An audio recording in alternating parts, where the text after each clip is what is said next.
Welcome to Eternal Darkness, where nightmares come to life. I'll be your host through these twisted tales tonight. Before we descend into the shadows, remember to like and subscribe to join our growing community of horror enthusiasts. Get comfortable, turn down the lights, and prepare yourself as we begin our journey into the unknown. Jordan and I had been planning this escape for months. Pittsburgh's relentless pace was slowly crushing us both. The constant noise, the crowds, the suffocating routine of our daily lives. We desperately needed to disappear into somewhere untouched and pure. That's why we chose the most remote section of Monongahela National Forest in West Virginia, a sprawling wilderness that stretched for miles without a single road or building. We rented an old firewatch cabin near Spruce Knob, so isolated it required a grueling 3-mile hike from the nearest dirt road. The rental agent, a weathered man with suspicious eyes, had warned us multiple times about the location. "Folks don't usually last more than a night or two up there," he'd said, studying our faces carefully. "Gets real quiet. Too quiet for most people." We'd laughed it off, eager for exactly that kind of silence. The hike proved more brutal than either of us anticipated. The trail markers were faded and scarce, forcing us to navigate by compass through dense undergrowth that seemed to deliberately obstruct our path.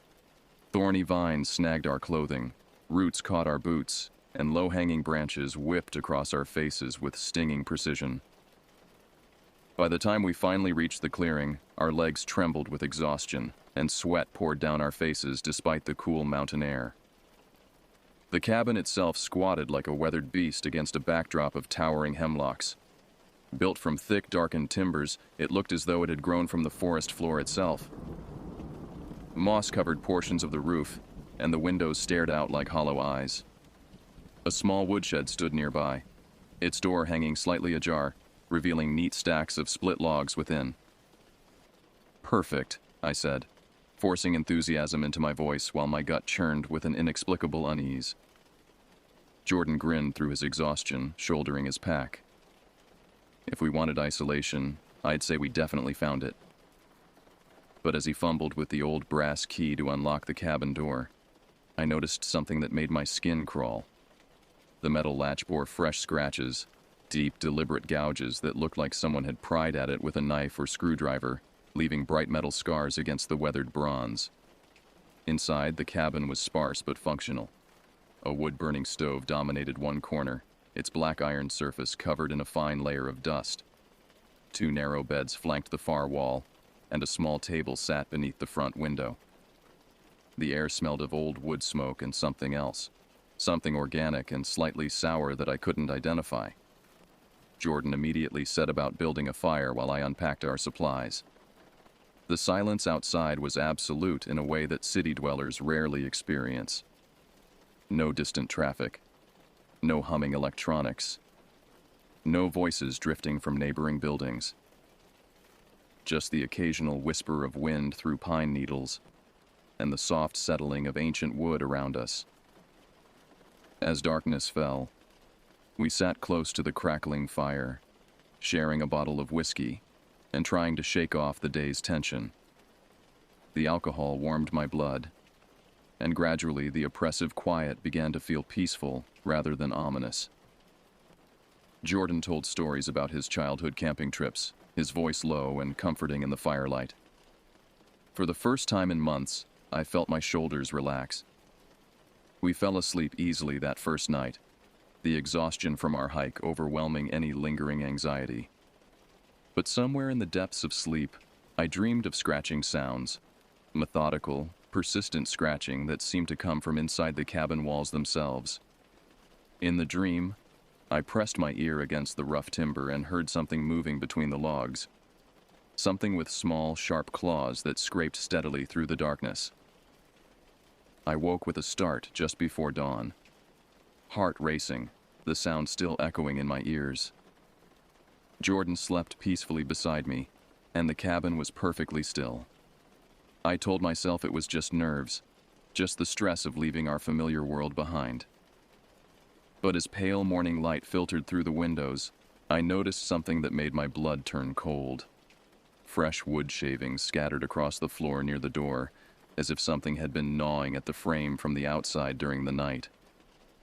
The morning sun should have dispelled my fears, but instead, it revealed something far worse. Jordan stepped outside first to gather firewood, and within moments I heard him call my name with urgent alarm. "Get out here," he said, his voice tight with confusion. "You need to see this." I pulled on my jacket and stepped into the crisp morning air. Jordan stood at the edge of the clearing, staring at one of the massive maple trees that formed a natural boundary around our cabin. Carved deep into the bark was a perfect triangle, about 8 inches tall, the cut so fresh that curls of bark still clung to the edges, and clear sap oozed from the wounds like tears. My breath caught in my throat as I slowly turned, scanning the perimeter of our small refuge. One by one, I spotted them. Identical triangles carved into tree after tree, forming a complete circle around the cabin. Each symbol faced inward, pointing directly at us like accusing fingers. The precision was unsettling, each carving exactly the same size and depth, made with surgical accuracy. "Were these here yesterday?" Jordan asked, running his fingers over the fresh cuts. The sap stuck to his skin, leaving amber streaks across his fingertips. I shook my head, wrapping my arms around myself as a chill that had nothing to do with the mountain air ran through me. No, they definitely weren't here. These are new, maybe hours old. Jordan tried to maintain his composure, but I could see the worry creeping into his expression. Trail markers, maybe? Some kind of forestry service thing? But even as he spoke, we both knew better. Trail markers would lead somewhere, would follow a path. These symbols formed a boundary, a warning, a claim of ownership that trapped us in the center. The forest around us seemed different now, heavier somehow, as if invisible eyes watched from every shadow between the trees. The natural sounds of morning, birdsong, rustling leaves, distant animal calls, had faded to an unnatural stillness that pressed against my eardrums like a physical weight. Even the wind seemed muted, as if the trees themselves were holding their breath. We spent that day hiking the nearby trails, both of us desperately needing to escape the oppressive atmosphere that had settled over the cabin. But every path we followed seemed to curve back toward our clearing, and no matter how far we walked, we could still see the tops of our marked trees rising above the canopy like monuments to our growing dread. As evening approached, we hurried back, neither wanting to admit how anxious we felt about spending another night in that place. The carved triangles seemed even more prominent in the fading light, their edges catching the last rays of sun and glowing like fresh wounds against the dark bark. Inside the cabin, Jordan rebuilt the fire while I prepared a simple dinner from our canned supplies. The familiar domestic routine should have been comforting, but my hands shook as I worked, and every small sound, the pop of settling logs, the creak of old timber, the whisper of wind around the eaves made me jump. Jordan noticed my nervousness and tried to lighten the mood with jokes, but his laughter sounded forced and hollow in the confined space. Full darkness came early in the mountains, and with it came the sounds. At first, just soft tapping against the cabin walls, irregular, hesitant, like someone testing the strength of the structure with gentle probes. I froze mid-sentence, my fork halfway to my mouth, as the tapping moved from one wall to another in a slow, deliberate circuit of our refuge. "Jordan," I whispered, barely breathing the words. "Someone's outside." He was on his feet instantly, all pretense of calm abandoning him. We sat in perfect stillness, straining our ears as the soft percussion continued its methodical journey around the cabin. Whatever was making the sound was taking its time, pausing at each window, each corner, each potential point of entry. The tapping had a purposeful quality that spoke of intelligence, of planning, of something that understood exactly what it was doing. Jordan grabbed the heavy flashlight from the table and moved silently to the door. His hand trembled slightly as he reached for the latch, and I could see sweat beading on his forehead despite the cool night air. "Stay back," he mouthed to me. then yanked the door open and swept the powerful beam across the clearing. The light revealed nothing but empty darkness between the marked trees. No movement, no footprints in the soft earth, no sign of whatever had been circling our shelter like a predator testing its prey. But the absence of evidence felt more sinister than discovering an intruder would have. At least then we would have known what we were dealing with. We barricaded ourselves inside after that, pushing the heavy table against the door and wedging chairs under the window latches. Neither of us spoke about what we were really thinking. That something was hunting us, something that knew these woods far better than we ever could. The fire burned low as we huddled together on one of the narrow beds, listening to every creak and whisper in the darkness outside. Dawn came as a mercy, though I'm not sure either of us actually slept. We moved around each other in the small space like ghosts, making coffee and eating breakfast in tense silence. The morning light revealed no new carvings on the trees, no disturbances in the clearing, nothing to validate our terror from the night before. But the absence of evidence only made things worse, suggesting that whatever was stalking us was far more cunning than we'd feared. "I'm going to check the woodshed," Jordan said, his voice hoarse from exhaustion and stress. "Maybe there's something in there that explains what's going on." I wanted to tell him not to go alone, but the words stuck in my throat. The shed was only 20 feet away, visible from the cabin windows. What harm could there be? I watched through the dusty glass as he crossed the clearing and pulled open the wooden door. For a moment he stood perfectly still in the doorway, his body rigid with shock.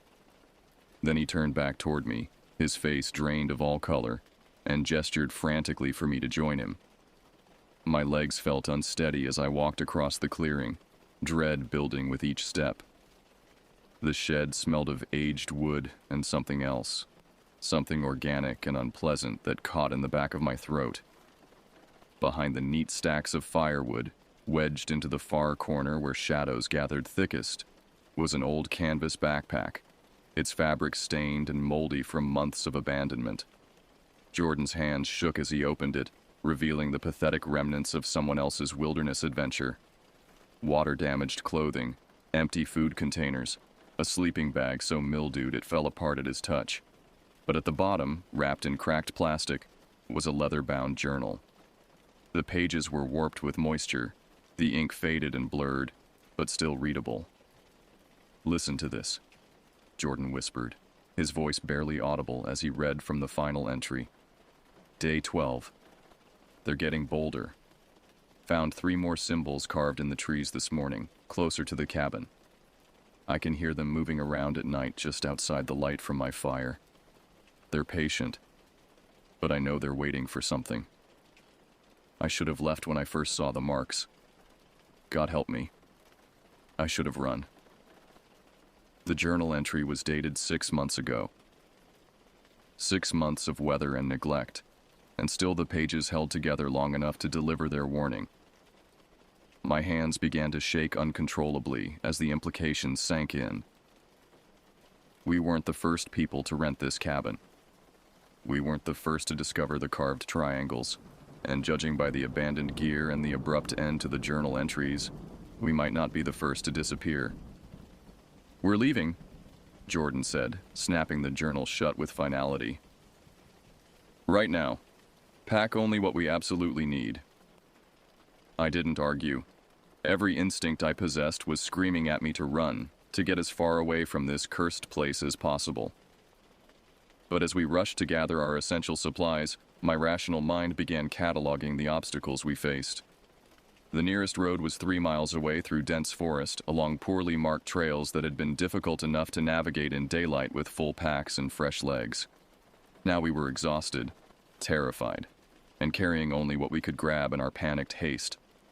Worse still, whoever had been stalking the previous occupant of this cabin was still out there, probably watching us at this very moment, knowing exactly what we were planning.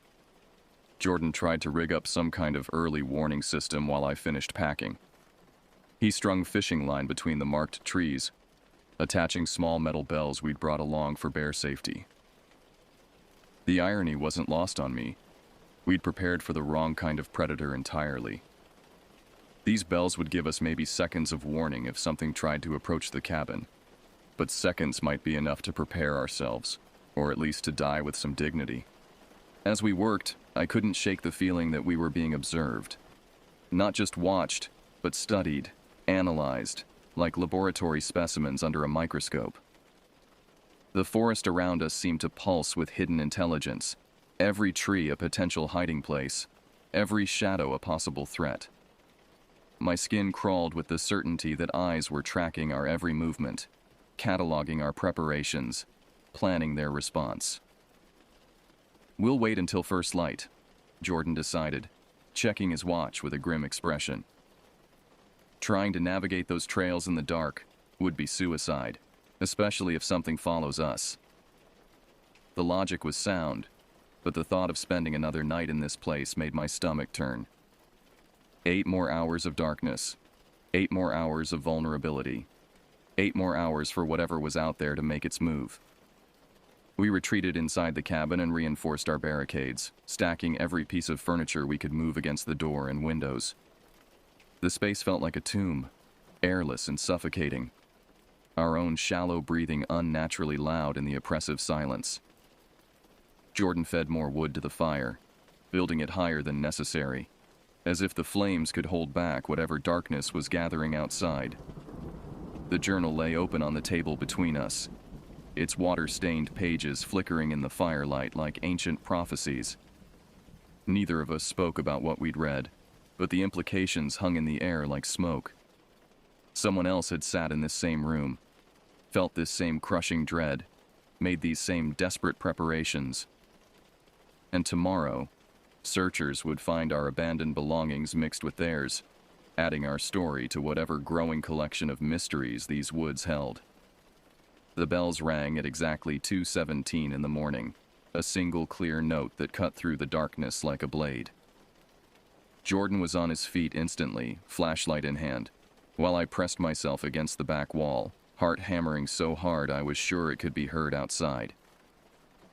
He crept to the window and peered through a gap in our barricade, his face illuminated by the pale beam of light.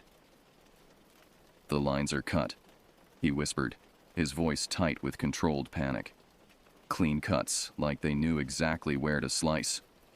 The professional precision of it was somehow more terrifying than if the lines had been torn or broken by accident. We weren't dealing with random vandals or curious animals. Something intelligent was out there. Something that understood our defensive measures and had countered them with surgical efficiency.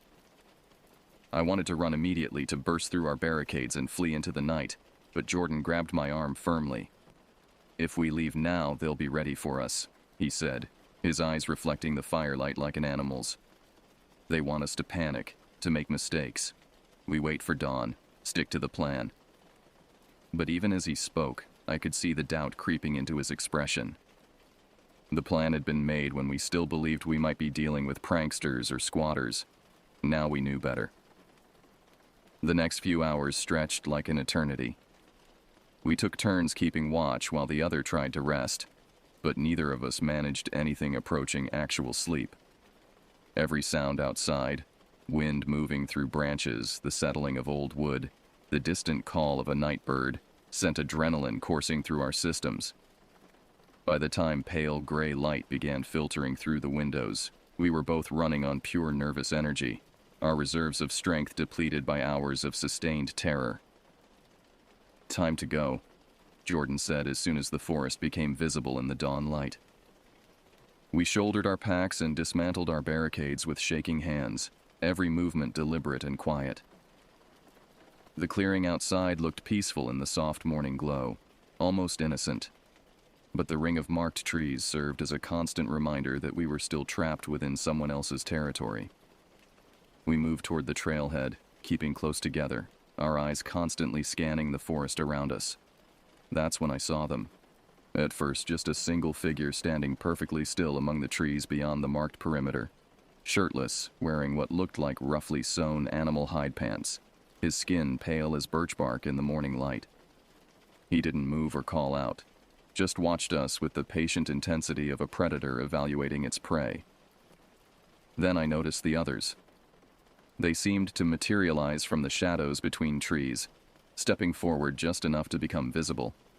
Men and women of various ages, all wearing the same primitive clothing, all standing with that same unnatural stillness that spoke of infinite patience and absolute confidence.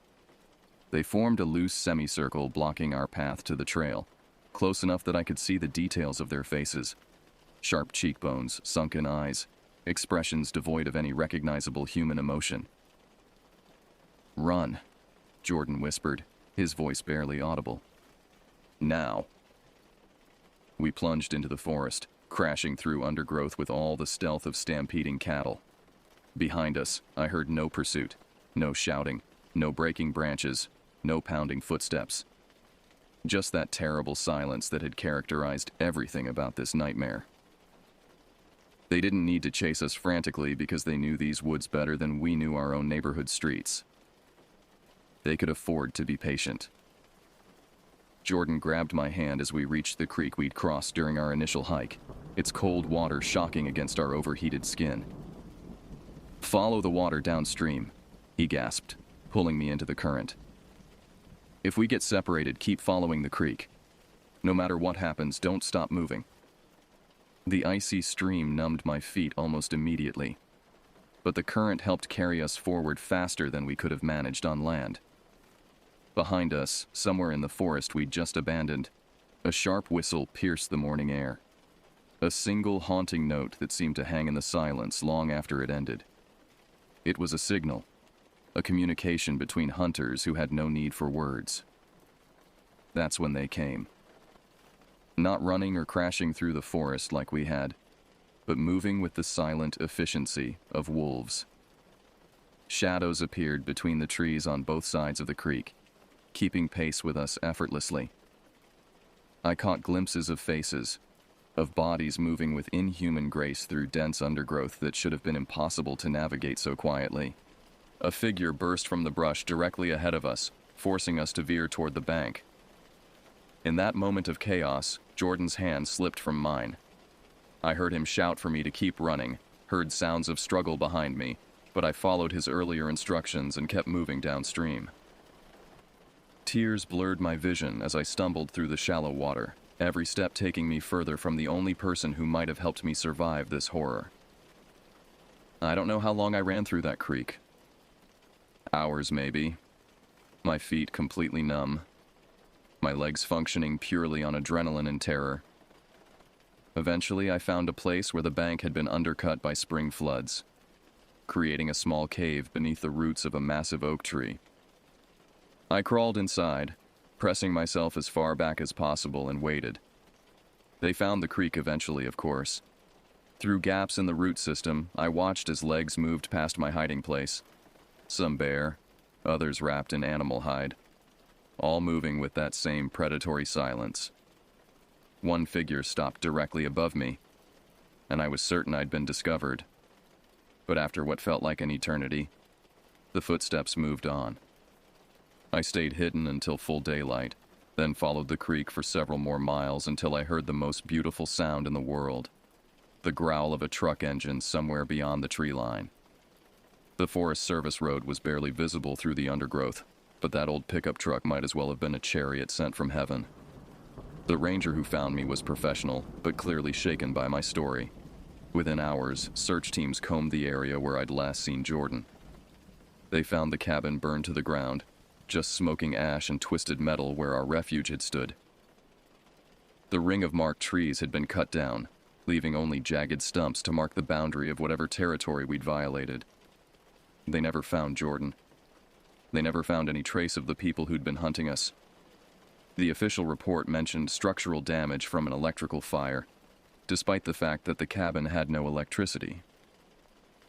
The trail was quietly closed for what they called environmental restoration, and within a month, all traces of what had happened were erased from public record.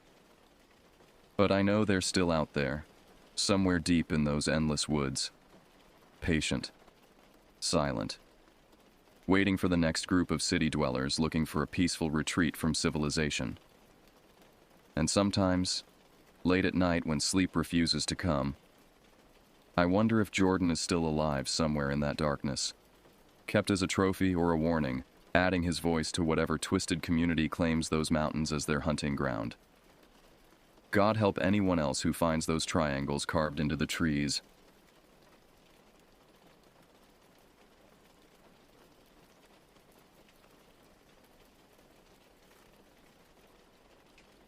"7 years have passed since the events I'm about to recount, and still, every night when darkness falls, I find myself checking locks twice, peering through curtains at every sound, and questioning the motivations of those closest to me.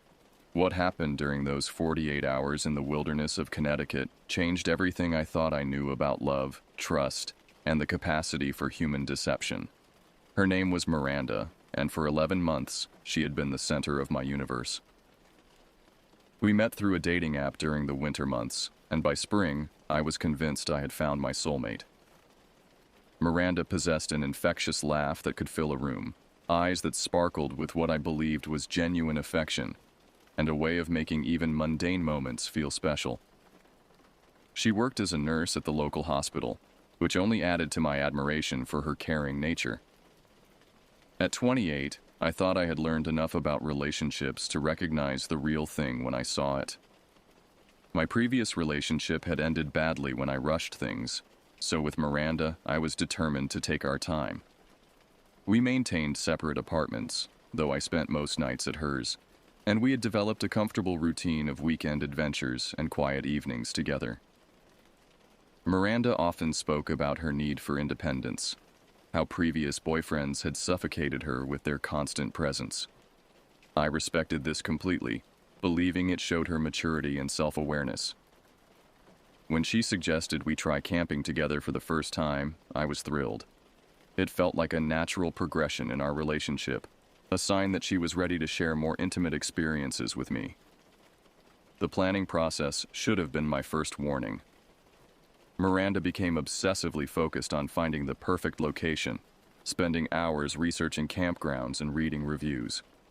She insisted on finding somewhere private and isolated, away from the crowds of families and casual campers. When I suggested a popular state park with good facilities, she became agitated, insisting that wouldn't provide the authentic experience she was seeking. Her behavior during the weeks leading up to the trip grew increasingly erratic, though I rationalized every red flag. She would call me at work multiple times a day, ostensibly to discuss camping preparations, but the conversations often devolved into probing questions about my feelings for her and our future together. When I mentioned casually that my coworker had recommended a different campground, Miranda flew into a rage, accusing me of caring more about other people's opinions than hers. The intensity of her reactions began to unnerve me, but I attributed them to work stress. The hospital had been understaffed, and Miranda often came home exhausted and emotionally drained. I convinced myself that the camping trip would be exactly what she needed to relax and reset. 2 weeks before our departure, Miranda surprised me with an expensive camping gear purchase spree. She bought a high-end tent, sleeping bags, camp chairs, and enough equipment to last a month in the wilderness. When I questioned the expense, she tearfully explained that she wanted everything to be perfect for our first camping adventure together. The vulnerability in her voice melted my concerns, and I helped her organize our supplies with renewed enthusiasm.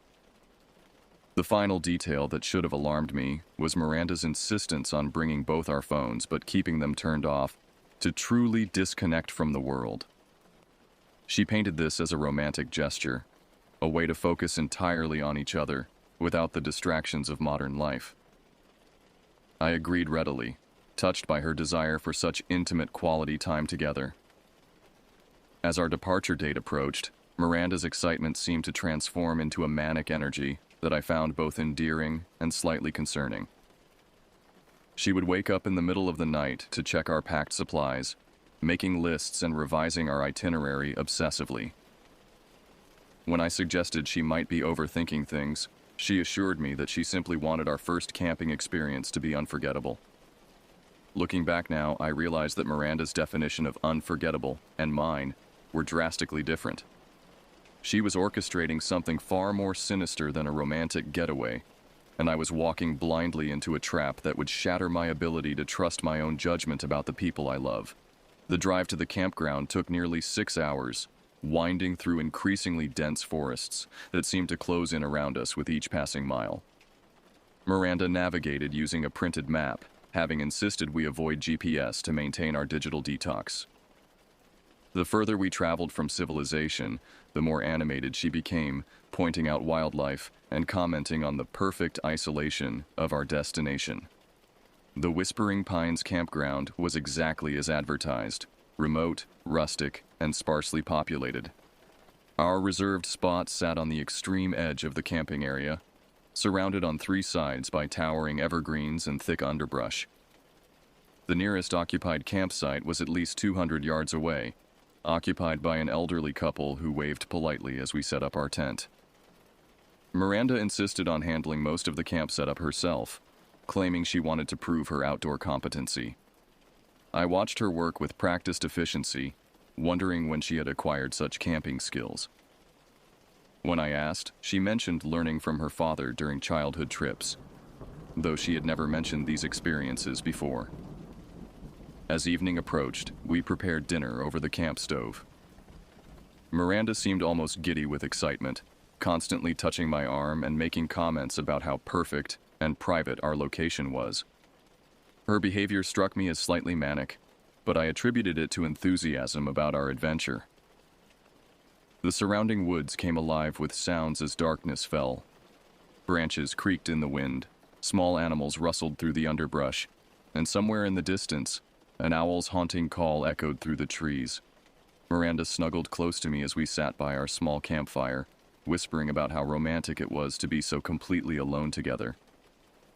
"No one can see us here," she murmured against my ear, her breath warm, but her words somehow chilling. "No one even knows exactly where we are. We could disappear completely, and no one would find us for days." I laughed nervously, suggesting that perhaps we should have left our location with someone, but Miranda dismissed this concern.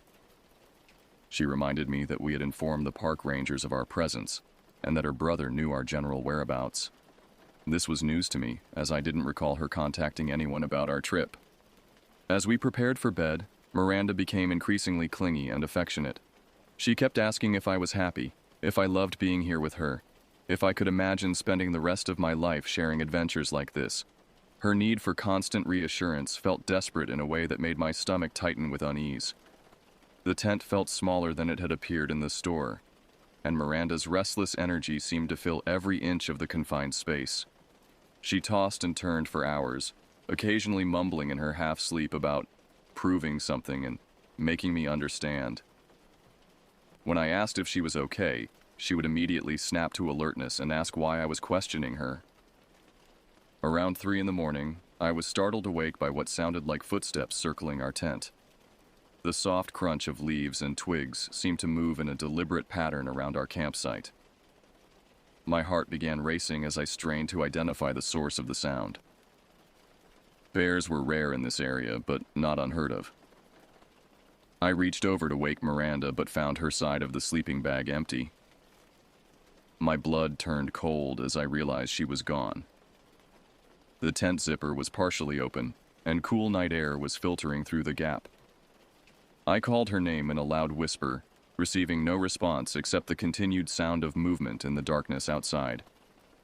Grabbing a flashlight, I crawled toward the tent opening and peered into the night. The beam of light revealed nothing but trees and shadows. The footsteps had stopped, replaced by an eerie silence that felt more threatening than the mysterious sounds had been. "Miranda?"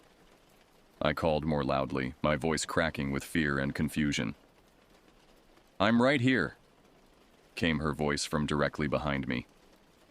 I spun around to find her crawling back into the tent, her pajamas damp with dew and small twigs caught in her hair. Her face was flushed, and her eyes held a wild gleam that I had never seen before. "Where were you?" I demanded, my heart still pounding. "Bathroom," she replied simply, but her voice carried a strange tone of satisfaction that chilled me. "You were sleeping so peacefully I didn't want to wake you." I wanted to point out that the bathrooms were in the opposite direction from where I had heard the footsteps, but exhaustion and confusion kept me silent. Miranda snuggled against me with an intensity that felt almost possessive, whispering about how much she loved me and how perfect our little adventure was turning out to be. The remainder of the night passed without incident, but I found rest impossible. Every sound from the forest seemed amplified and threatening, and Miranda's irregular breathing suggested she wasn't sleeping either. As dawn began to filter through the tent walls, I finally drifted into an uneasy sleep, unaware that the true horror was just beginning. I was torn from sleep by a sound that will haunt me for the rest of my life. Miranda's voice raised in a scream of pure terror that seemed to tear through the morning air like a physical force. The sound was so raw, so genuinely horrifying, that I was on my feet and scrambling for clothes before my mind fully processed what I was hearing. My hands shook as I pulled on yesterday's shirt and stumbled toward the tent opening. Miranda's screaming continued, mixed now with sobbing and what sounded like hyperventilating. The panic in her voice was so convincing that my own terror spiked, adrenaline flooding my system as I prepared to face whatever had attacked our campsite. What I saw when I emerged from the tent defied immediate comprehension. Our entire campsite looked like a war zone. The picnic table had been overturned, our carefully organized supplies scattered across a 50-foot radius. Food containers were split open and their contents spread in seemingly random patterns across the ground, creating a grotesque landscape of waste and destruction. Our car sat with its rear window completely shattered, safety glass glittering across the back seat like deadly confetti. The cooler that had been secured in the trunk lay split open nearby, its contents mixed with the broken glass in a nauseating display. But what made my stomach lurch was the methodical nature of the destruction. This wasn't random vandalism or animal interference. Every item had been precisely placed for maximum visual impact. Miranda's undergarments hung from tree branches like flags, positioned at eye level where they couldn't be missed.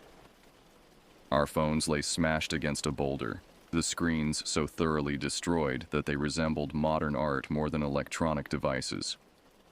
The most disturbing detail was the pattern of the destruction itself. Nothing had been stolen, merely destroyed or displayed.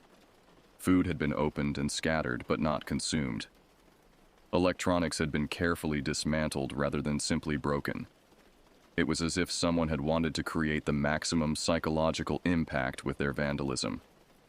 Miranda stood in the center of this chaos, her body shaking with what appeared to be genuine terror. Tears streamed down her face as she pointed at various elements of the destruction, her voice barely coherent as she attempted to describe what she claimed to have witnessed.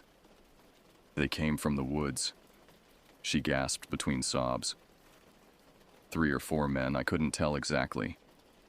They were laughing and making horrible comments about us, about you being asleep and useless.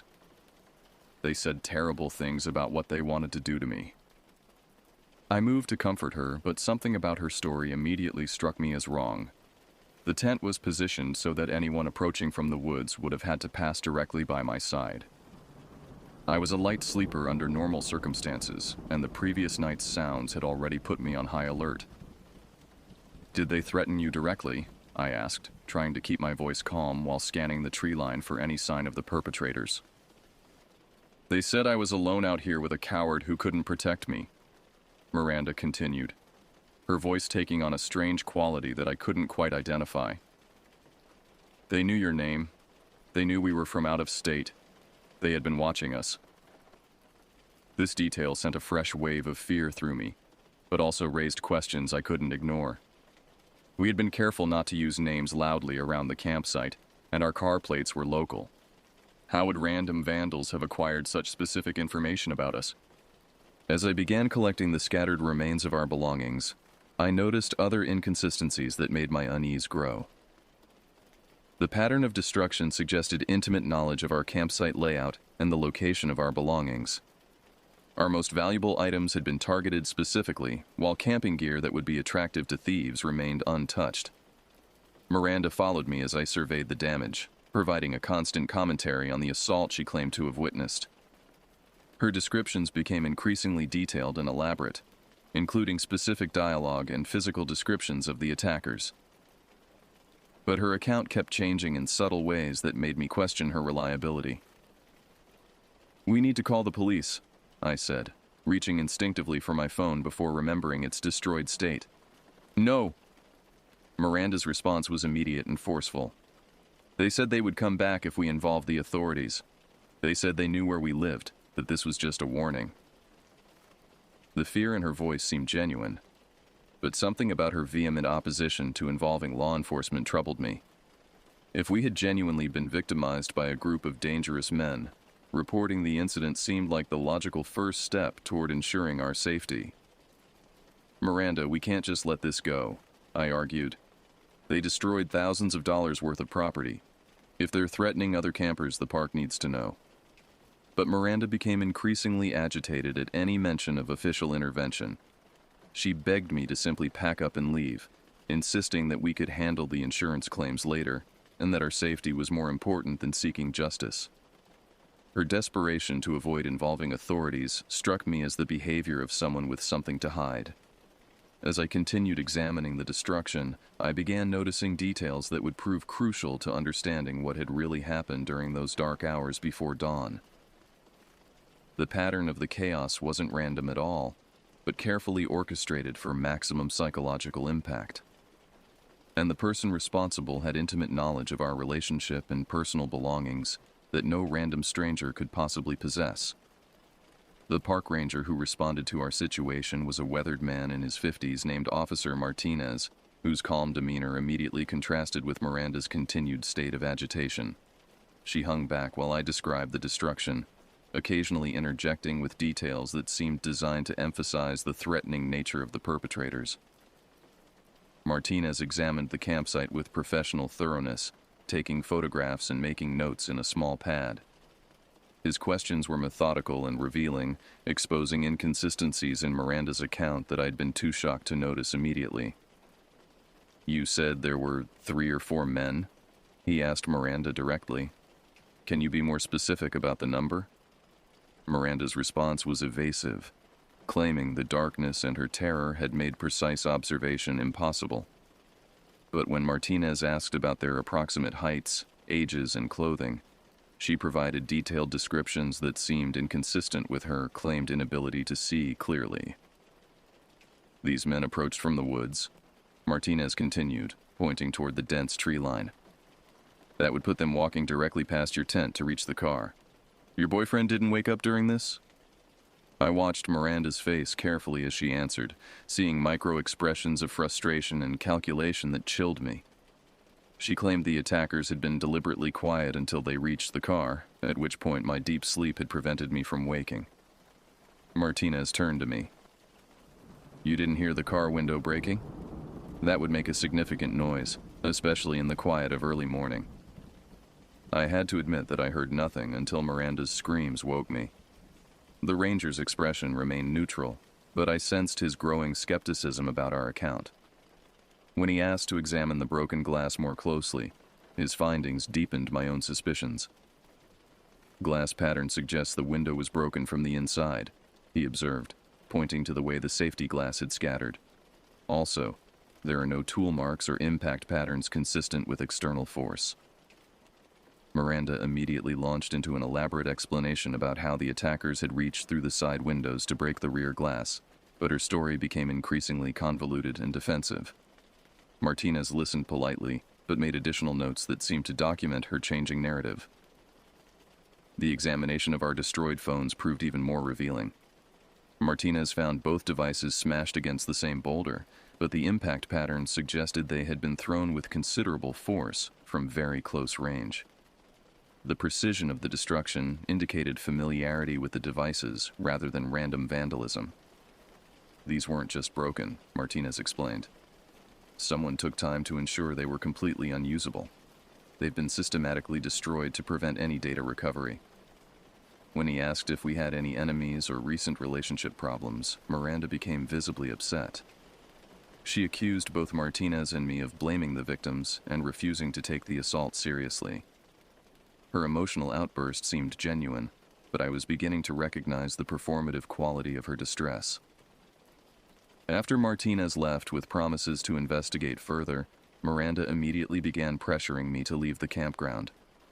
She painted our continued presence as dangerous and foolish, insisting that the attackers might return and that we were tempting fate by remaining in such an isolated location. But I found myself reluctant to abandon our campsite. Something about the entire situation felt fundamentally wrong, and leaving would mean accepting Miranda's version of events without question.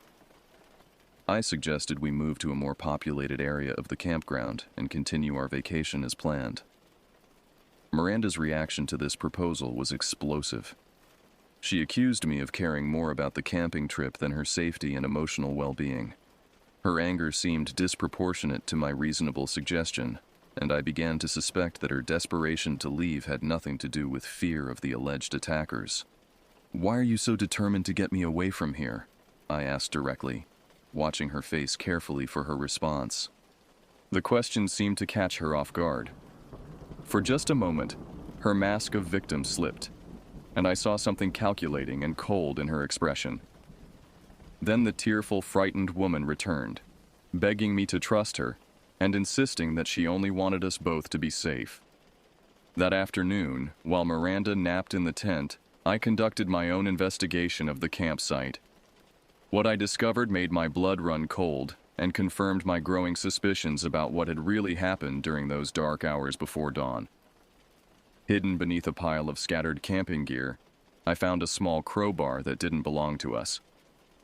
It was clean of fingerprints but showed recent use, with tiny fragments of safety glass embedded in its striking surface.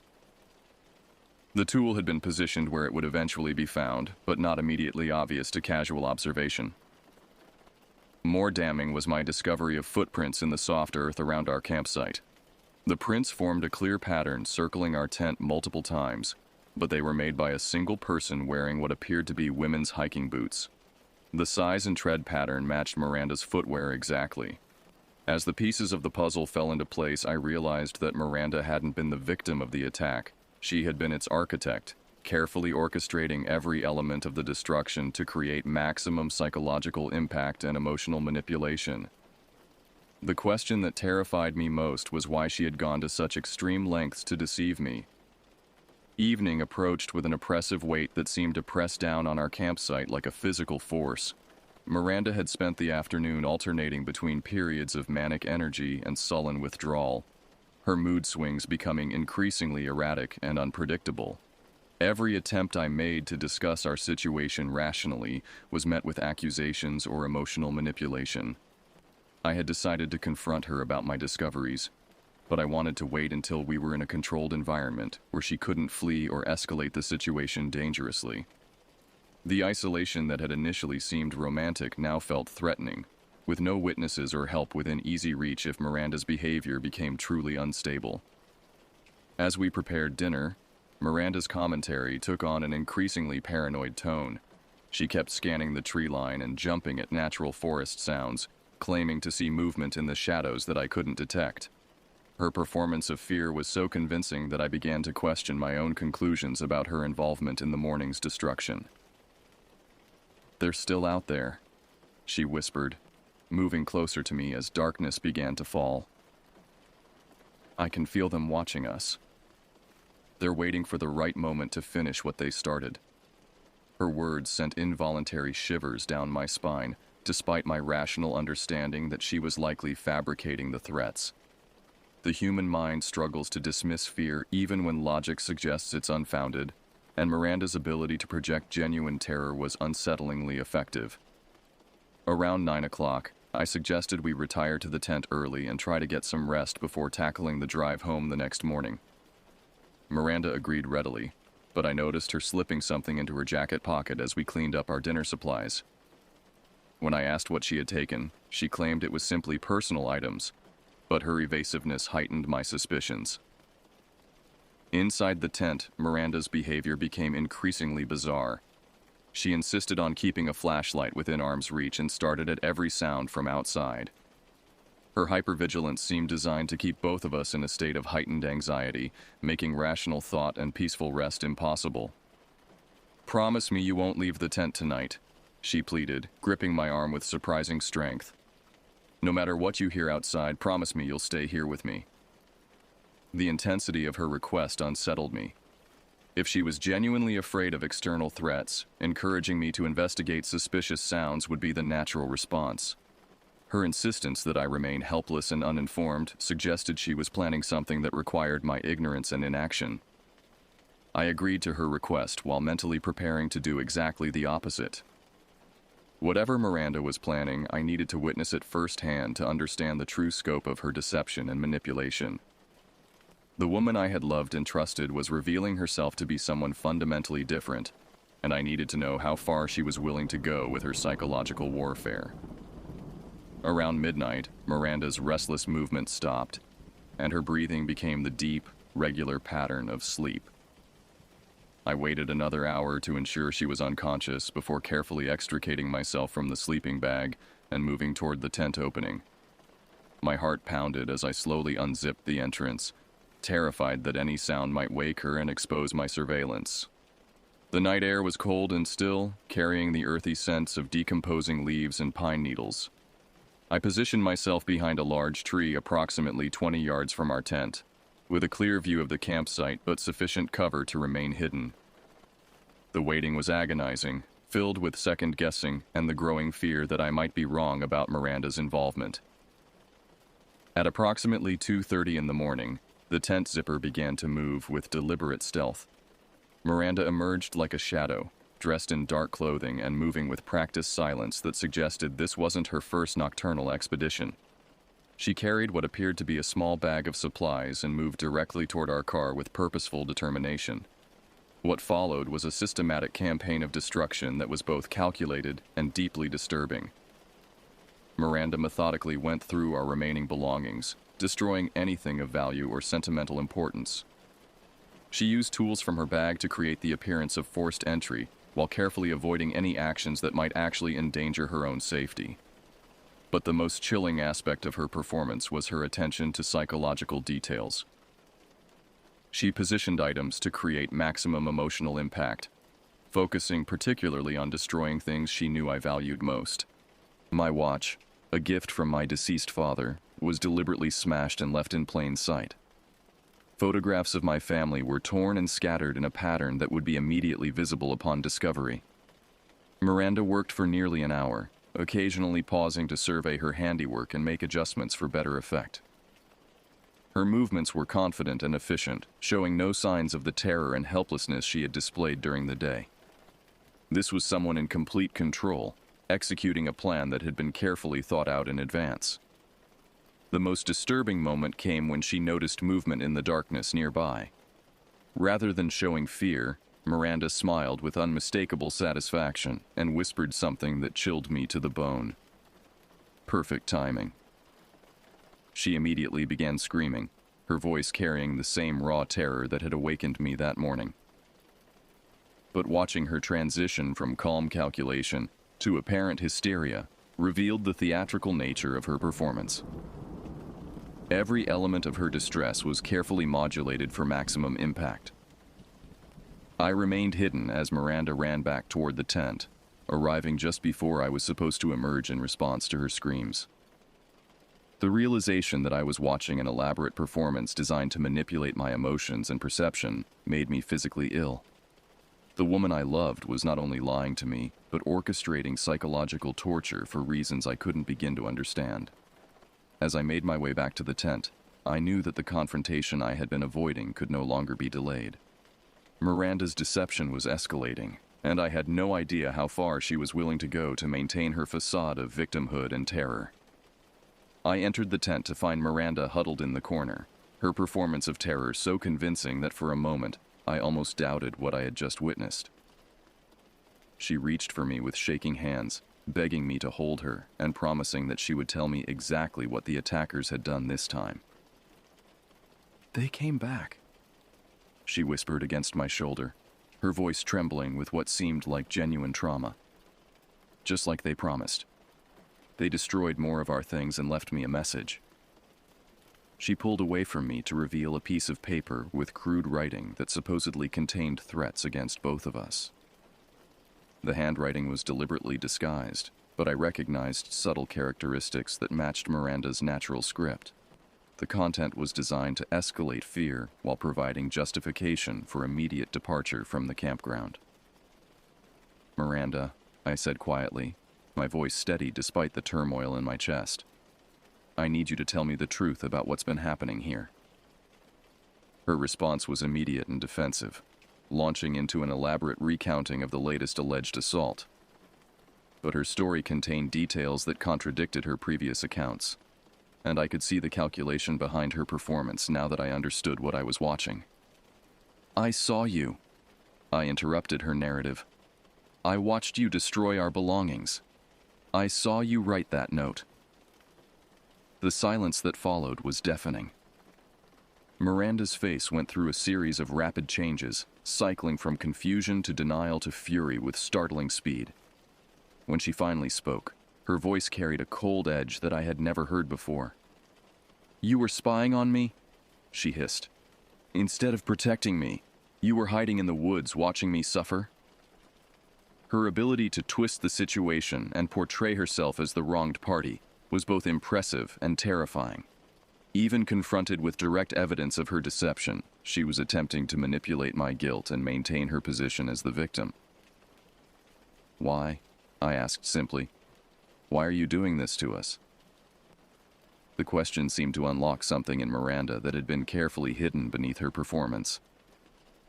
Her face transformed with enrage that made me instinctively lean away from her. This was not the woman I had fallen in love with, but someone entirely different wearing her face. "Because you don't love me anymore," she snarled, her voice rising with each word. "Because you're planning to leave me and you think I'm too stupid to see it coming. Because you care more about your possessions than you do about my feelings." The accusations poured out of her in a torrent of paranoia and delusion that revealed the true scope of her psychological disturbance. According to Miranda's twisted logic, I had been planning to break up with her for months, despite having no such intentions. She believed I was cheating on her with multiple women, seeing evidence of betrayal in every casual interaction with female colleagues or friends. "You thought I wouldn't notice," she continued, her voice becoming increasingly shrill. "You thought you could just string me along until you found someone better. Well, I'm not going to let you discard me like garbage." I tried to reason with her, explaining that her suspicions were completely unfounded and that I had been planning to ask her to move in with me. But logic seemed to have no effect on her constructed reality.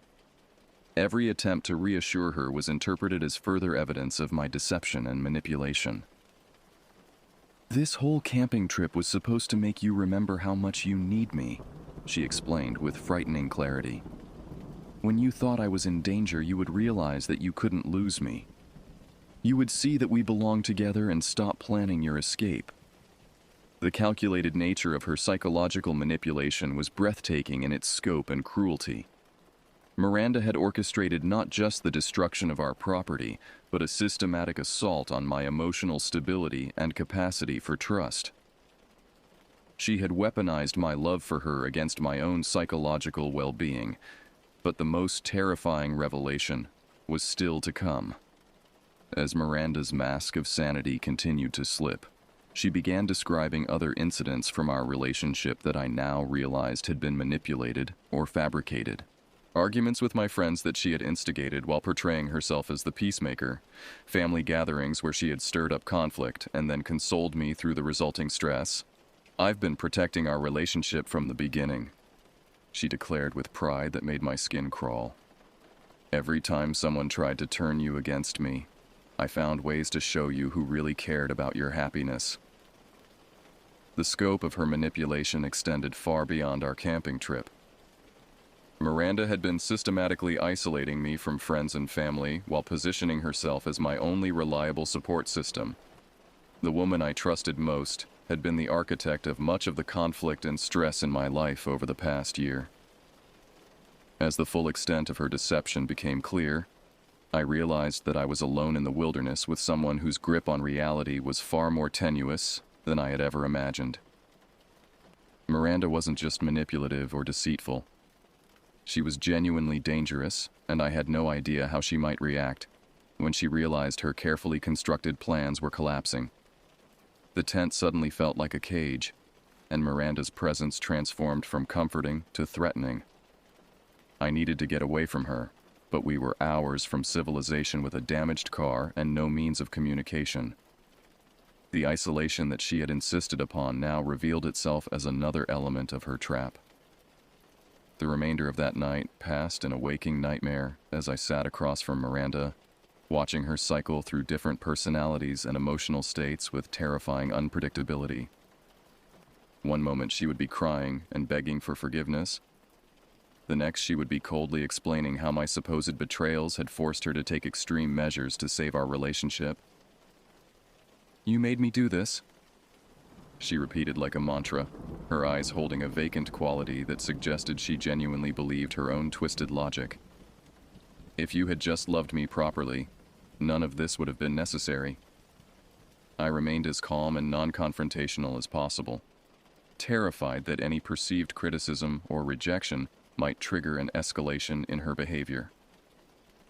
The rational, caring woman I had fallen in love with seemed to have been completely replaced by someone unstable and potentially violent. As dawn approached, I suggested that we pack up and return home where Miranda could get the help she obviously needed.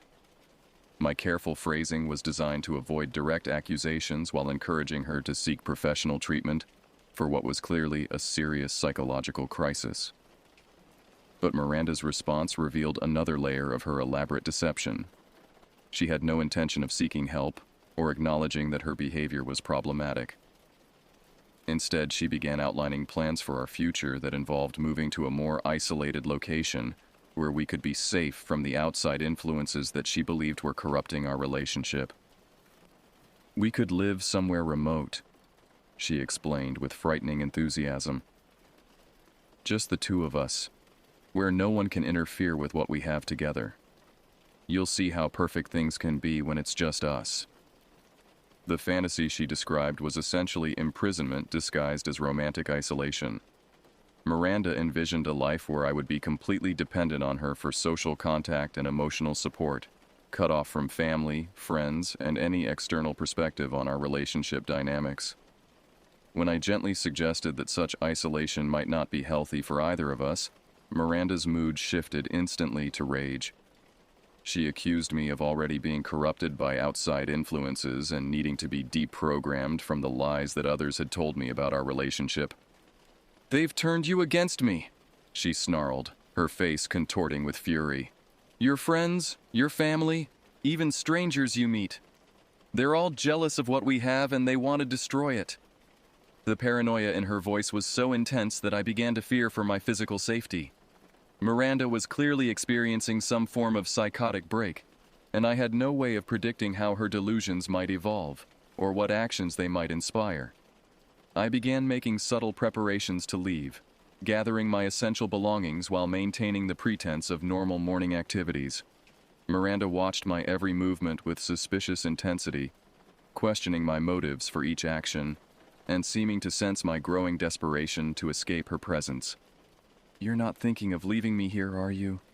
she asked with false sweetness that carried an unmistakable undercurrent of threat. "Because that would be very cruel after everything I've been through to protect our relationship." Her words contained an implicit warning that I found deeply unsettling. Miranda was capable of fabricating elaborate scenarios and convincing performances. I had no doubt that she could construct a narrative that painted me as the aggressor if I abandoned her at the campground. The packing process became a delicate negotiation as I tried to convince Miranda that returning to civilization was in both our best interests. She resisted every suggestion, proposing alternative plans that would extend our isolation and delay any potential intervention from friends, family, or mental health professionals. Finally, I was forced to be more direct about my intentions. I explained that I was concerned about her mental state and thought she needed professional evaluation and support. This triggered the most violent emotional outburst I had witnessed, with Miranda screaming accusations and threats while throwing camping equipment around the tent. "You're just like all the others!" she shrieked, her face red with fury. "You pretend to care, and then you abandon me the moment things get difficult. Well, I won't let you destroy me like everyone else has." The intensity of her rage was genuinely frightening, and I realized that my safety might depend on maintaining the illusion that I wasn't planning to leave her. I forced myself to appear calm and reassuring while internally preparing for the possibility that I might need to physically defend myself. After nearly an hour of careful de-escalation, I managed to convince Miranda that we should at least drive to the nearest town to repair our car and replace our destroyed phones. She agreed reluctantly, but insisted on driving and controlling our route and destination. The drive away from the campground was the most terrifying experience of my life. Miranda's driving became increasingly erratic as we left the woods, alternating between periods of dangerous speed and sudden stops for no apparent reason. She maintained a constant monologue about our relationship and her plans for our future, her voice taking on a manic quality that suggested she was losing her tenuous grip on reality. "Once we get the car fixed, we'll drive somewhere new," she announced with unsettling cheerfulness. "Somewhere they can't find us or fill your head with lies about me. We'll start fresh and be happy like we were before everyone started interfering." I realized that Miranda had no intention of returning to our normal lives or seeking help for her obvious psychological crisis. She was planning to essentially kidnap me, using emotional manipulation and the isolation of travel to maintain control over my actions and decisions. As we approached the outskirts of civilization, I began planning my escape from a situation that had evolved far beyond a simple relationship problem into something genuinely dangerous and potentially life-threatening. The gas station where we stopped represented my first opportunity to contact the outside world since Miranda's descent into complete psychological breakdown. While she used the restroom, I approached the attendant and quietly explained that I needed help contacting law enforcement about a mental health emergency. The police response was swift but complicated by Miranda's ability to present a facade of normalcy when required. She spoke coherently with the officers, portraying our situation as a simple camping accident followed by relationship stress. Her performance was so convincing that I began to doubt my own perceptions of the previous 48 hours. However, the evidence from the campground supported my account of her systematic deception and manipulation. The officers agreed to escort us back to town separately, ensuring that Miranda received appropriate mental health evaluation while protecting me from further psychological manipulation. The psychiatric hold lasted 72 hours, during which Miranda alternated between periods of apparent lucidity and episodes of paranoid delusion. She maintained her innocence regarding the campground incidents while constructing increasingly elaborate conspiracy theories about my motives and the intentions of the medical staff. When she was released, Miranda immediately began a campaign of harassment and intimidation that would continue for years. She contacted my friends and family with fabricated stories about emotional and psychological abuse, painting herself as the victim of a manipulative relationship and warning others about my supposed dangerous tendencies. The social media stalking began within weeks of our final separation. Miranda created multiple fake accounts to monitor my online activity and gather information about my new relationships and living situation. She would appear at places she knew I frequented, always maintaining plausible deniability while ensuring that I knew I was being watched. The most disturbing incidents involved her attempts to sabotage my subsequent relationships. She contacted women I dated with warnings about my character, sharing fabricated evidence of violent tendencies and emotional instability. Her presentations were so convincing that several promising relationships ended before they truly began. My relocation to a different state provided temporary relief, but Miranda's harassment adapted to the distance. She managed to discover my new address and workplace, sending anonymous packages containing items from our relationship and photographs taken during her surveillance of my activities. The psychological impact of her sustained campaign was devastating. I found myself constantly looking over my shoulder, questioning the motives of new acquaintances, and struggling to trust my own judgment about people's character and intentions. Miranda had not only destroyed my faith in her, but systematically undermined my ability to form healthy relationships with anyone. Sleep became elusive as I replayed the events of that camping trip, analyzing every detail for clues I might have missed about Miranda's true nature. The woman I had loved and trusted had been a carefully constructed facade hiding someone capable of elaborate psychological manipulation and sustained harassment. Years later, when I finally met the woman who would become my wife, the process of building trust and intimacy was complicated by the lingering effects of Miranda's psychological warfare. I found myself analyzing every interaction for signs of deception, every gesture for evidence of hidden agendas. My wife's patience and understanding during this healing process was remarkable, but even now, with children and a stable family life, I occasionally receive reminders that Miranda's obsession may not have entirely ended. Anonymous emails containing details about my current life suggest that she continues to monitor my activities from a distance. The camping gear remains in our garage, unused and gathering dust. Despite my wife's encouragement to try outdoor adventures with our children, I cannot bring myself to return to that vulnerable state of isolation and dependence on others. The woods that once seemed peaceful and restorative now feel threatening and full of hidden dangers. The most lasting damage from Miranda's campaign of psychological terror is not the disrupted relationships or career complications, but the fundamental alteration of my ability to trust. Every close relationship now carries the question of whether the person I'm seeing is genuine or another carefully constructed performance designed to manipulate my emotions and control my behavior. Professional therapy has helped me understand the dynamics of psychological manipulation and develop better boundaries and warning signs. But the scars from those 48 hours in the wilderness continue to influence my perceptions and reactions to interpersonal conflict and emotional intensity. The true horror of my experience with Miranda lies not in supernatural threats or physical violence, but in the realization that the people we love most have the greatest power to destroy us. The intimacy and vulnerability that make relationships meaningful also create opportunities for psychological warfare that can devastate victims for years or decades. Sometimes, in the quiet moments before sleep, I still wonder about Miranda's current life and whether she found the help she needed for her obvious psychological disturbances. But mostly, I focus on protecting my family from the kind of predatory manipulation that nearly destroyed my capacity for trust and emotional connection. The campground remains open and popular with families seeking outdoor adventures. I've never returned to confirm whether our old campsite still exists, but sometimes I imagine other couples setting up their tents in that secluded spot, unaware of the psychological drama that once unfolded beneath those trees. The greatest lesson from my encounter with Miranda is that horror doesn't require supernatural elements or graphic violence.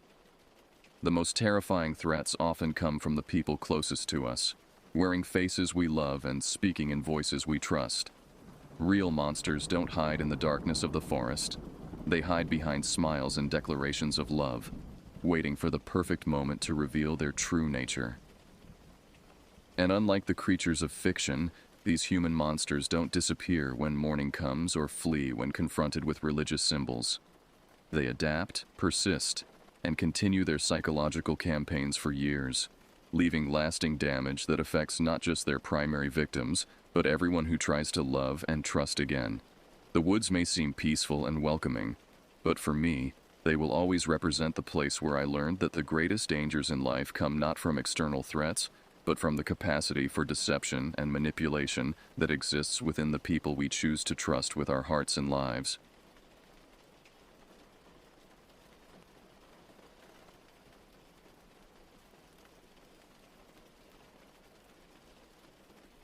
I've spent most of my life in Blackwood Forest, a vast expanse of ancient trees and hidden valleys nestled in the heart of the Appalachian Mountains.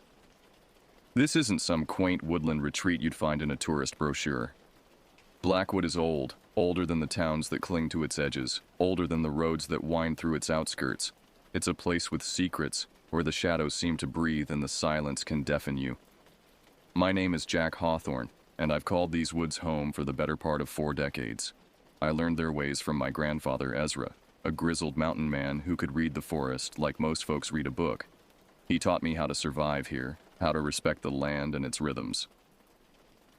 "Boy," he'd say, his voice rough as pine bark, "these woods ain't just trees and dirt. They're alive, and they've got a mind of their own. You gotta learn to listen, to feel what they're telling you." I took those lessons to heart. Over the years, I became as much a part of Blackwood as the towering oaks and the winding creeks. I built my cabin deep in the forest, far from the nearest town of Millbrook. It's a simple life.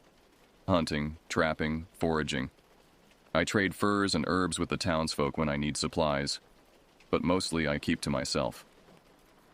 Out here, a man can find peace in the solitude, can hear his own thoughts above the din of the world. Or at least that's how it used to be. It all changed about a month ago. The first sign was subtle, so subtle I almost missed it. The birds went quiet one morning, their usual dawn chorus replaced by an eerie silence. At first, I chalked it up to a passing storm, or maybe a hawk in the area. But as the days wore on, that silence spread like a disease through the forest. Then came the tracks. I've been reading sign in these woods since I was knee-high to a grasshopper, but these were something else. Huge, deeper than any bear print I'd ever seen, with claw marks that tore into the earth like furrows. Whatever made them was big, heavy, and walked on two legs more often than four. I tried to convince myself it was just a large black bear, maybe one driven down from the higher peaks by an early frost. But deep down, I knew better. Bears don't move like that, don't leave a trail of broken branches 15 feet off the ground. The kills started soon after. First, it was deer, half-eaten carcasses left to rot in clearings, their rib cages split open like someone had peeled them apart with bare hands. Then smaller game, rabbits, raccoons, even a young bobcat. Each kill was more violent than the last, less about feeding and more about something else. Something that sent a chill down my spine. I fortified my cabin as best I could, setting extra traps around the perimeter and keeping my trusty Winchester close at hand. Sleep became a luxury, snatched in fitful bursts between long nights of watching and listening. The forest had always been full of sounds at night, the hoot of owls, the rustle of nocturnal creatures. But now those familiar noises were punctuated by something new, something that made my blood run cold. It started as a low, rumbling growl, so deep I felt it in my chest before I heard it with my ears. Then came the screams. Not quite human, not quite animal, but a horrifying blend of both. They echoed through the valleys, setting my teeth on edge and making my skin crawl. I'm not a man easily spooked. I've faced down mountain lions and weathered blizzards that would freeze the marrow in your bones. But this was different. It was as if the very air had changed, charged with a palpable sense of menace. The forest I knew, the one I'd called home for so long, suddenly felt alien and hostile. One night, about a week after the killing started, I woke to the sound of something moving outside my cabin. The floorboards creaked as I eased out of bed, my fingers wrapping around the cold steel of my rifle. I crept to the window, my heart pounding so loud I was sure whatever was out there could hear it. The full moon cast an eerie glow over the clearing, turning the world outside into a landscape of silver and shadow.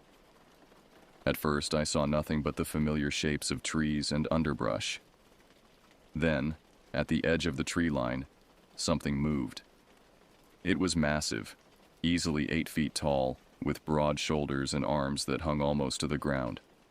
Its body was covered in thick matted fur, but there was something wrong about its proportions. The head was too small, perched atop that hulking frame like a grotesque afterthought.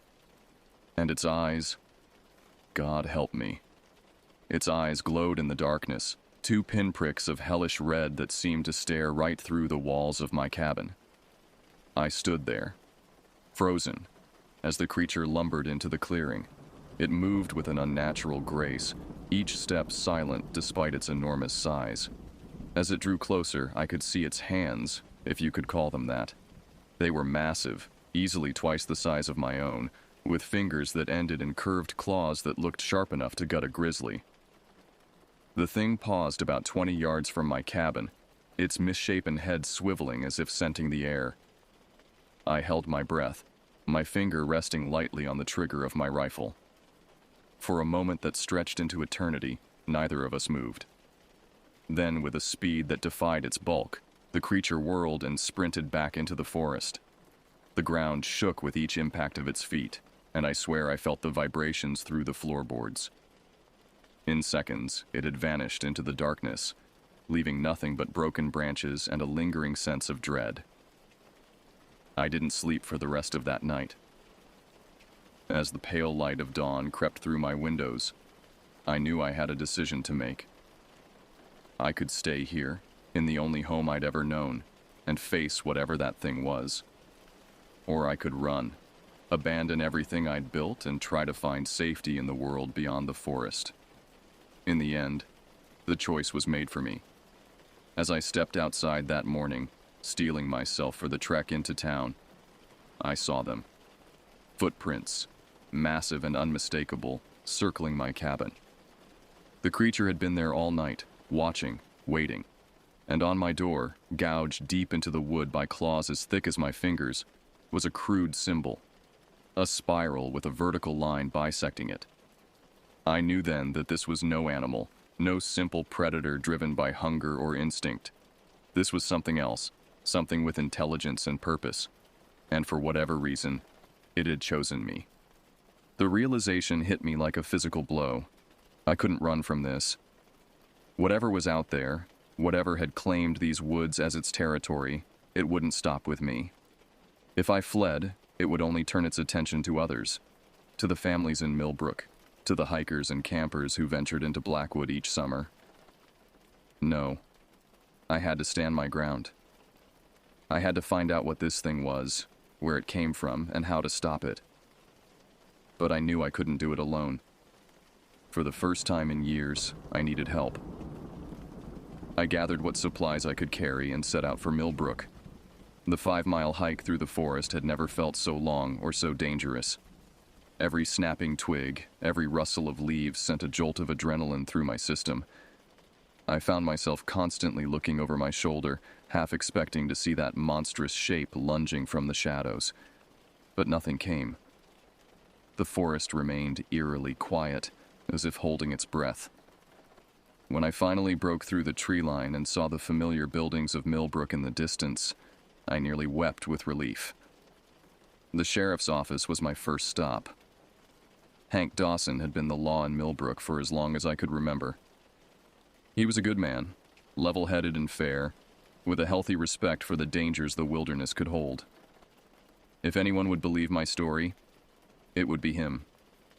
I burst through the door, wild-eyed and disheveled.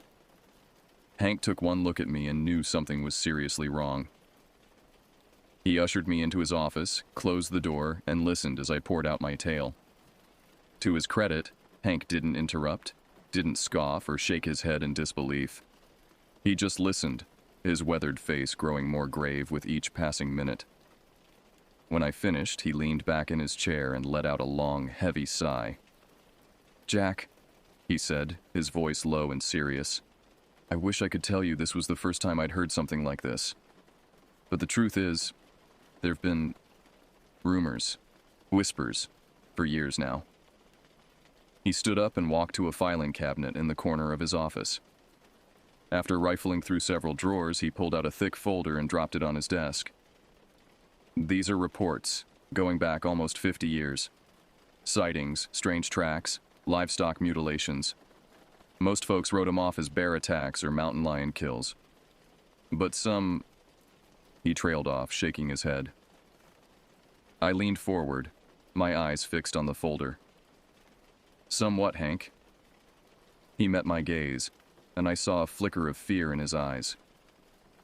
"Some of these reports, they describe something that sounds an awful lot like what you saw. Something big, walking on 2 legs, something smart." My mouth went dry. Why haven't I heard about this before?" Hank shrugged, a weary gesture that seemed to age him 10 years in an instant. "Folks don't like to talk about it. Those that do, well, they tend to get labeled as crackpots or drunks. And to be honest, Jack, until now I wasn't sure what to believe myself." He opened the folder and began spreading out documents, faded reports, grainy photographs, even a few sketches that made my skin crawl with their accuracy. "But this is different. You're not some tourist or weekend warrior. You know these woods better than anyone. If you say you saw something out there, I believe you. I felt a wave of relief wash over me, followed quickly by a surge of determination. So what do we do, Hank? How do we stop this thing? The sheriff's face hardened. First things first, we need to warn people. I'll put out an advisory, tell folks to stay out of the deep woods for now. Then we need to get a team together. Experienced hunters, trackers, people who won't panic at the first sign of trouble. I nodded, already running through a mental list of people who might be up for the task. I know a few guys who might be willing to help. Ex-military types who come up here to hunt. They're good in the woods, know how to handle themselves. Good, Hank said. Get in touch with them. I'll reach out to the State Wildlife Service, see if they can send someone up. Maybe they've dealt with something like this before. As we hammered out the details of our plan, I felt a glimmer of hope for the first time in weeks. Whatever was out there in Blackwood Forest, we were going to face it together. But even as that hope grew, a nagging doubt gnawed at the back of my mind. What if we were already too late? The next few days were a whirlwind of activity. Hank put out the advisory, warning people to stay away from the deep woods and to report any unusual sightings. As expected, the reaction from the townsfolk was mixed. Some took the warning seriously, battening down the hatches and keeping a watchful eye on the forest's edge. Others scoffed, dismissing it as nothing more than an overreaction to a rogue bear or mountain lion. I reached out to the contacts I'd mentioned to Hank, a group of ex-military guys who came up to Blackwood every fall for hunting season. They were tough, experienced outdoorsmen who knew how to handle themselves in difficult situations. To my relief, they agreed to help without hesitation. Something in my voice must have conveyed the seriousness of the situation. While I was coordinating with my contacts, Hank was busy on his end. He managed to get in touch with a wildlife biologist from the State Department, a Dr. Elena Rodriguez. She arrived in Millbrook 3 days after my initial report, her government-issue SUV loaded down with high-tech equipment and what looked like enough tranquilizer darts to drop a herd of elephants. We gathered at the sheriff's office to plan our next move. The small room was crowded with an eclectic mix of people. Hank and his deputy, my ex-military friends, led by a grizzled veteran named Mike Tanner, Dr. Rodriguez, and myself. The air was thick with tension and the acrid smell of strong coffee. Dr. Rodriguez was the first to speak, her voice crisp and professional. Based on the descriptions and evidence you've provided, we're dealing with something well outside the norm. The size, the behavior, the intelligence. It doesn't match any known species in this region. Mike Tanner, a barrel-chested man with steel gray hair and eyes that had seen too much, leaned forward. So what exactly are we dealing with here, Doc? Some kind of mutant bear? Escaped government experiment? The biologist shook her head. I'm not prepared to speculate on its origins. What I can tell you is that this creature, whatever it is, poses a significant threat. The level of aggression described, combined with its apparent size and strength, makes it extremely dangerous. No shit, one of Mike's buddies muttered, earning a sharp look from Hank. I cleared my throat. The real question is, how do we stop it? I've seen what this thing can do. Regular hunting rifles might not be enough. Dr. Rodriguez nodded grimly. You're right. That's why I've brought some specialized equipment. Tranquilizer guns capable of delivering a dose strong enough to drop a bull elephant. If we can sedate the creature, we can contain it for study.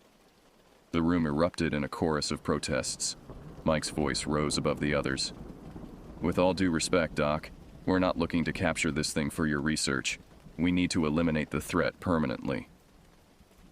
Hank held up his hands, silencing the room. Let's not get ahead of ourselves. Our priority is to locate this creature and assess the situation. Once we have eyes on it, we can make a decision about how to proceed. It was a tense compromise, but one we all reluctantly agreed to.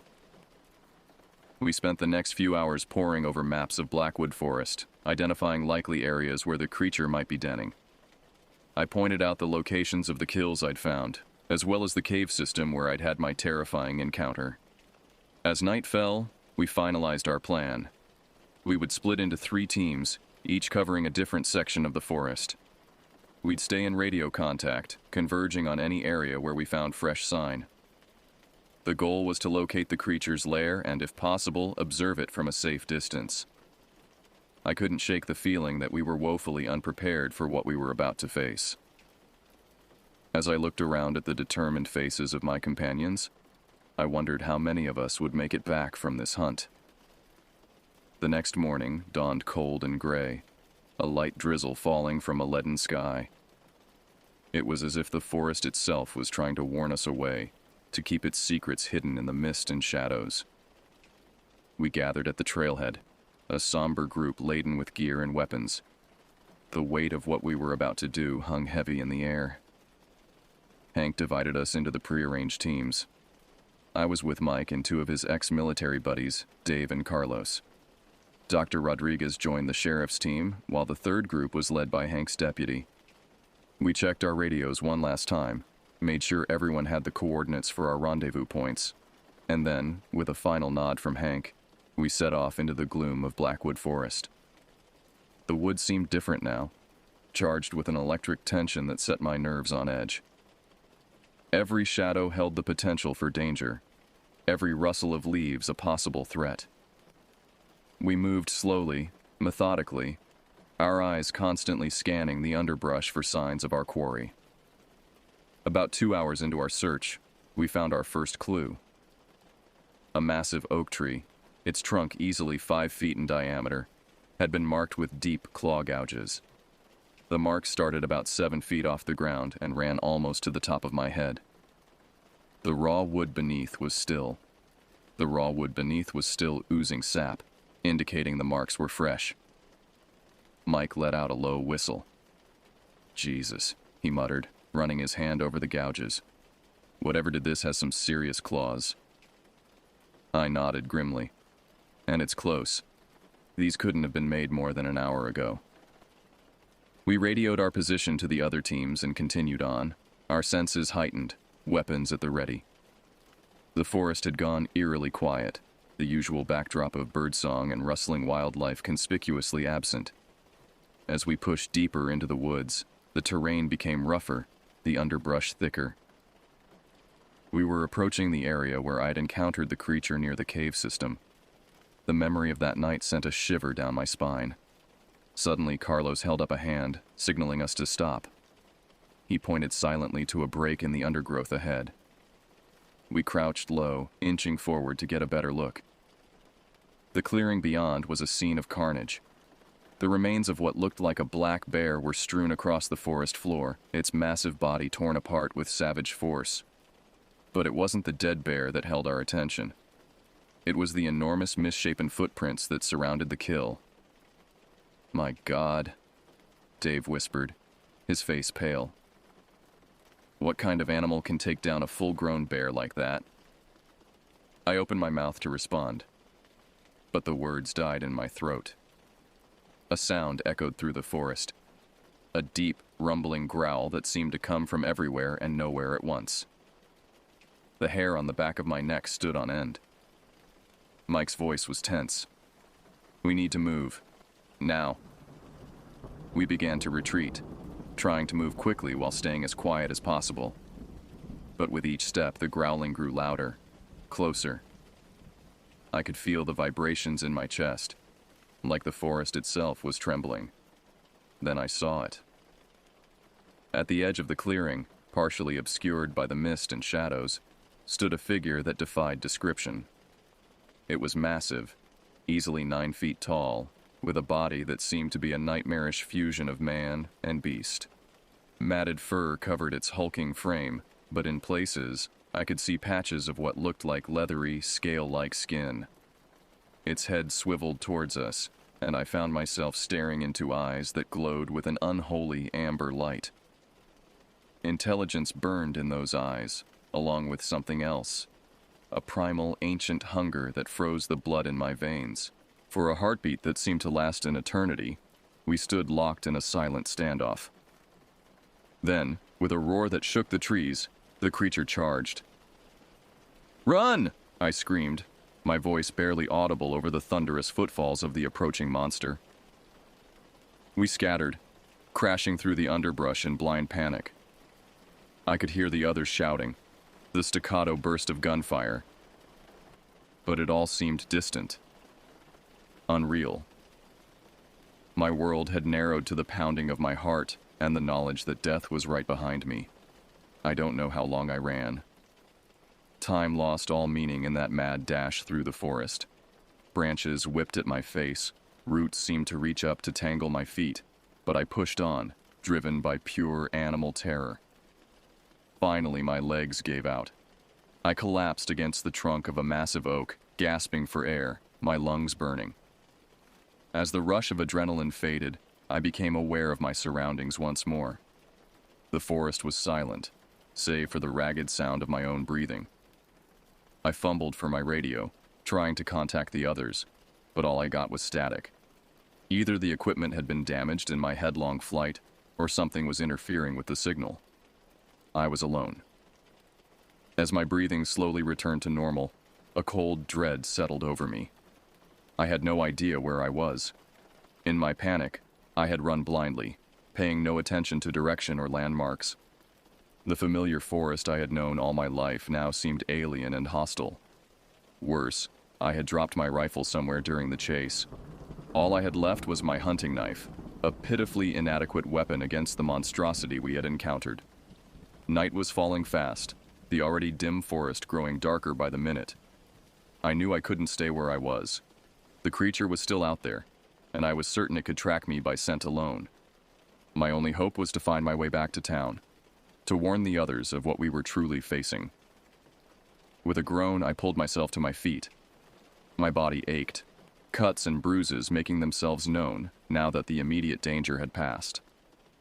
I oriented myself as best I could, using the fading light and the moss on the trees to get a rough idea of direction, and began to walk. The forest at night was a different world. Shadows seemed to move of their own accord, and every sound, real or imagined, sent a jolt of fear through me. I pushed on, driven by the need to survive, to make sense of what I had seen. As I walked, my mind raced. What was that thing? It was like nothing I had ever encountered, nothing I had ever even heard of. The intelligence in its eyes haunted me. This wasn't just some animal acting on instinct. There was purpose there, malevolence. I thought back to the symbol I had found carved into my cabin door, the spiral bisected by a line. It had to mean something. Was this creature marking its territory? Or was there something deeper, more sinister at work? My musings were interrupted by a sound that made my blood run cold. A howl, unlike anything I had ever heard before, echoed through the forest. It was a sound of rage, of hunger, and of something else, a keening note of otherworldly anguish that set my teeth on edge. The howl was answered by another, then another. My heart sank. There was more than one of these things out there. I quickened my pace, no longer caring about stealth. My only thought was to put as much distance between myself and those horrifying sounds as possible. But with each step, a terrible certainty grew in my mind. I wasn't going to make it out of these woods alive. The realization should have filled me with despair, but instead, a strange calm settled over me. If I was going to die here, in the forest that had been my home for so long, I was going to go down fighting. I was going to learn the truth about what was happening in Blackwood, even if it was the last thing I ever did. With renewed determination, I changed course. Instead of heading towards town, I turned back towards the heart of the forest. Somewhere out there were answers, and I was going to find them. As I pushed deeper into Blackwood, the forest seemed to close in around me. The trees grew closer together, their branches intertwining overhead to block out what little moonlight filtered through the clouds. The air grew thick and heavy, filled with the musty scent of decay. I don't know how long I walked. Time seemed to lose all meaning in that green-black labyrinth. But eventually, I began to notice changes in my surroundings. The trees here were older, massive trunks that must have stood for centuries. Strange, phosphorescent fungi clung to their bark, casting an eerie blue-green glow over everything. And then I saw it. Rising out of the mist ahead was a structure that had no place in these woods. It looked like some kind of ancient stone altar, its rough surface covered in moss and lichen. As I drew closer, I could make out carvings on its face, crude, primitive images that depicted scenes of unimaginable horror. At the center of the altar was a familiar symbol, the spiral bisected by a line. I approached cautiously, my hand tightening on the hilt of my hunting knife. As I studied the carvings, a chill ran down my spine. They showed humanoid figures bowing before monstrous, misshapen creatures.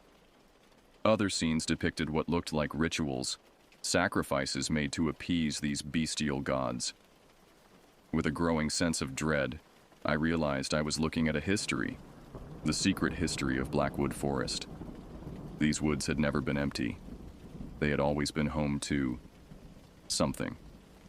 Something ancient. Something that had been here long before humans ever set foot in this land. A twig snapped behind me.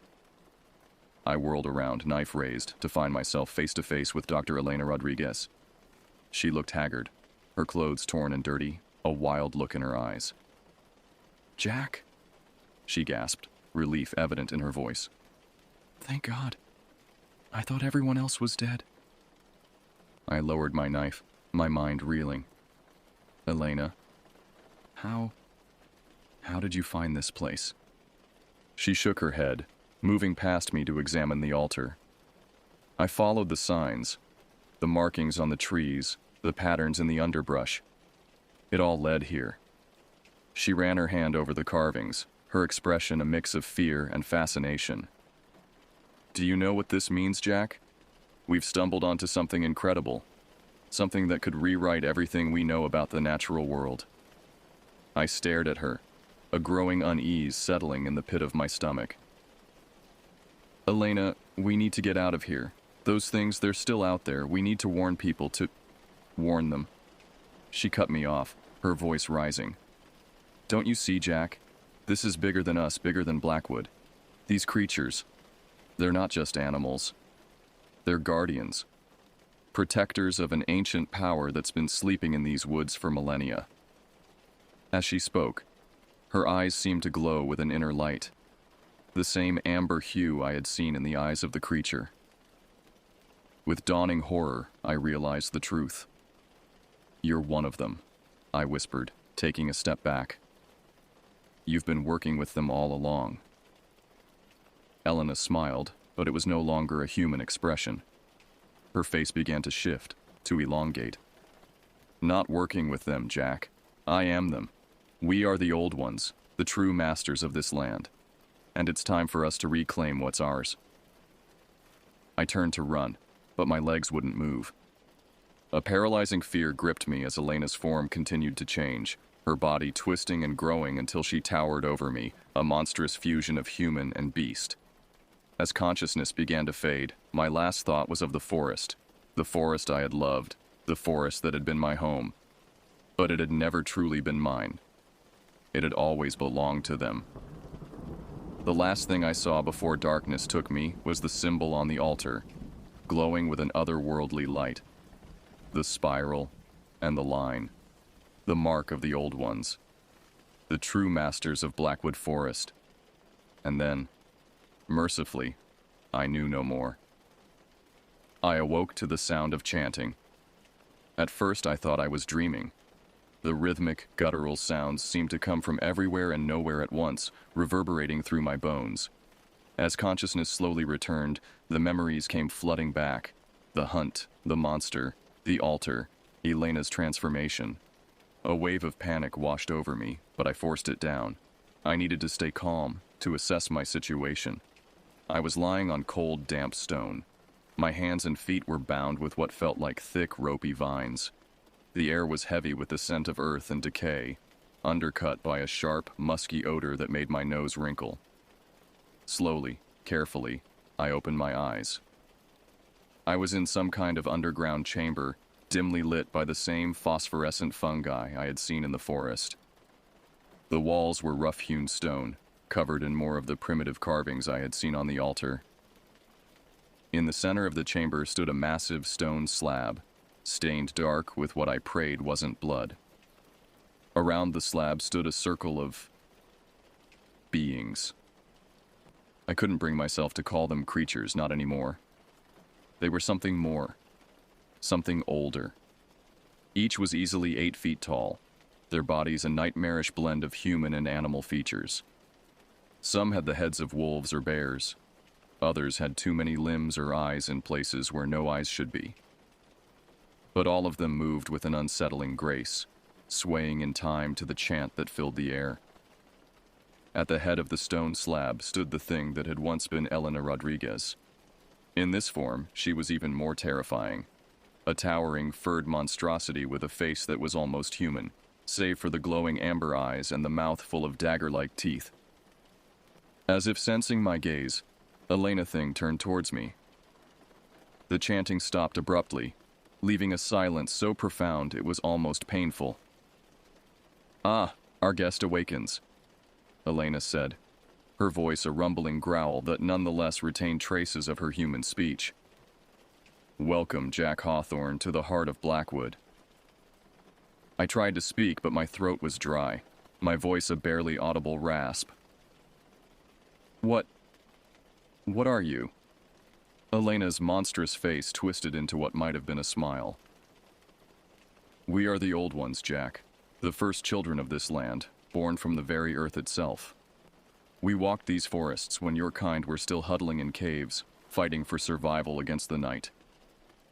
She gestured around the chamber.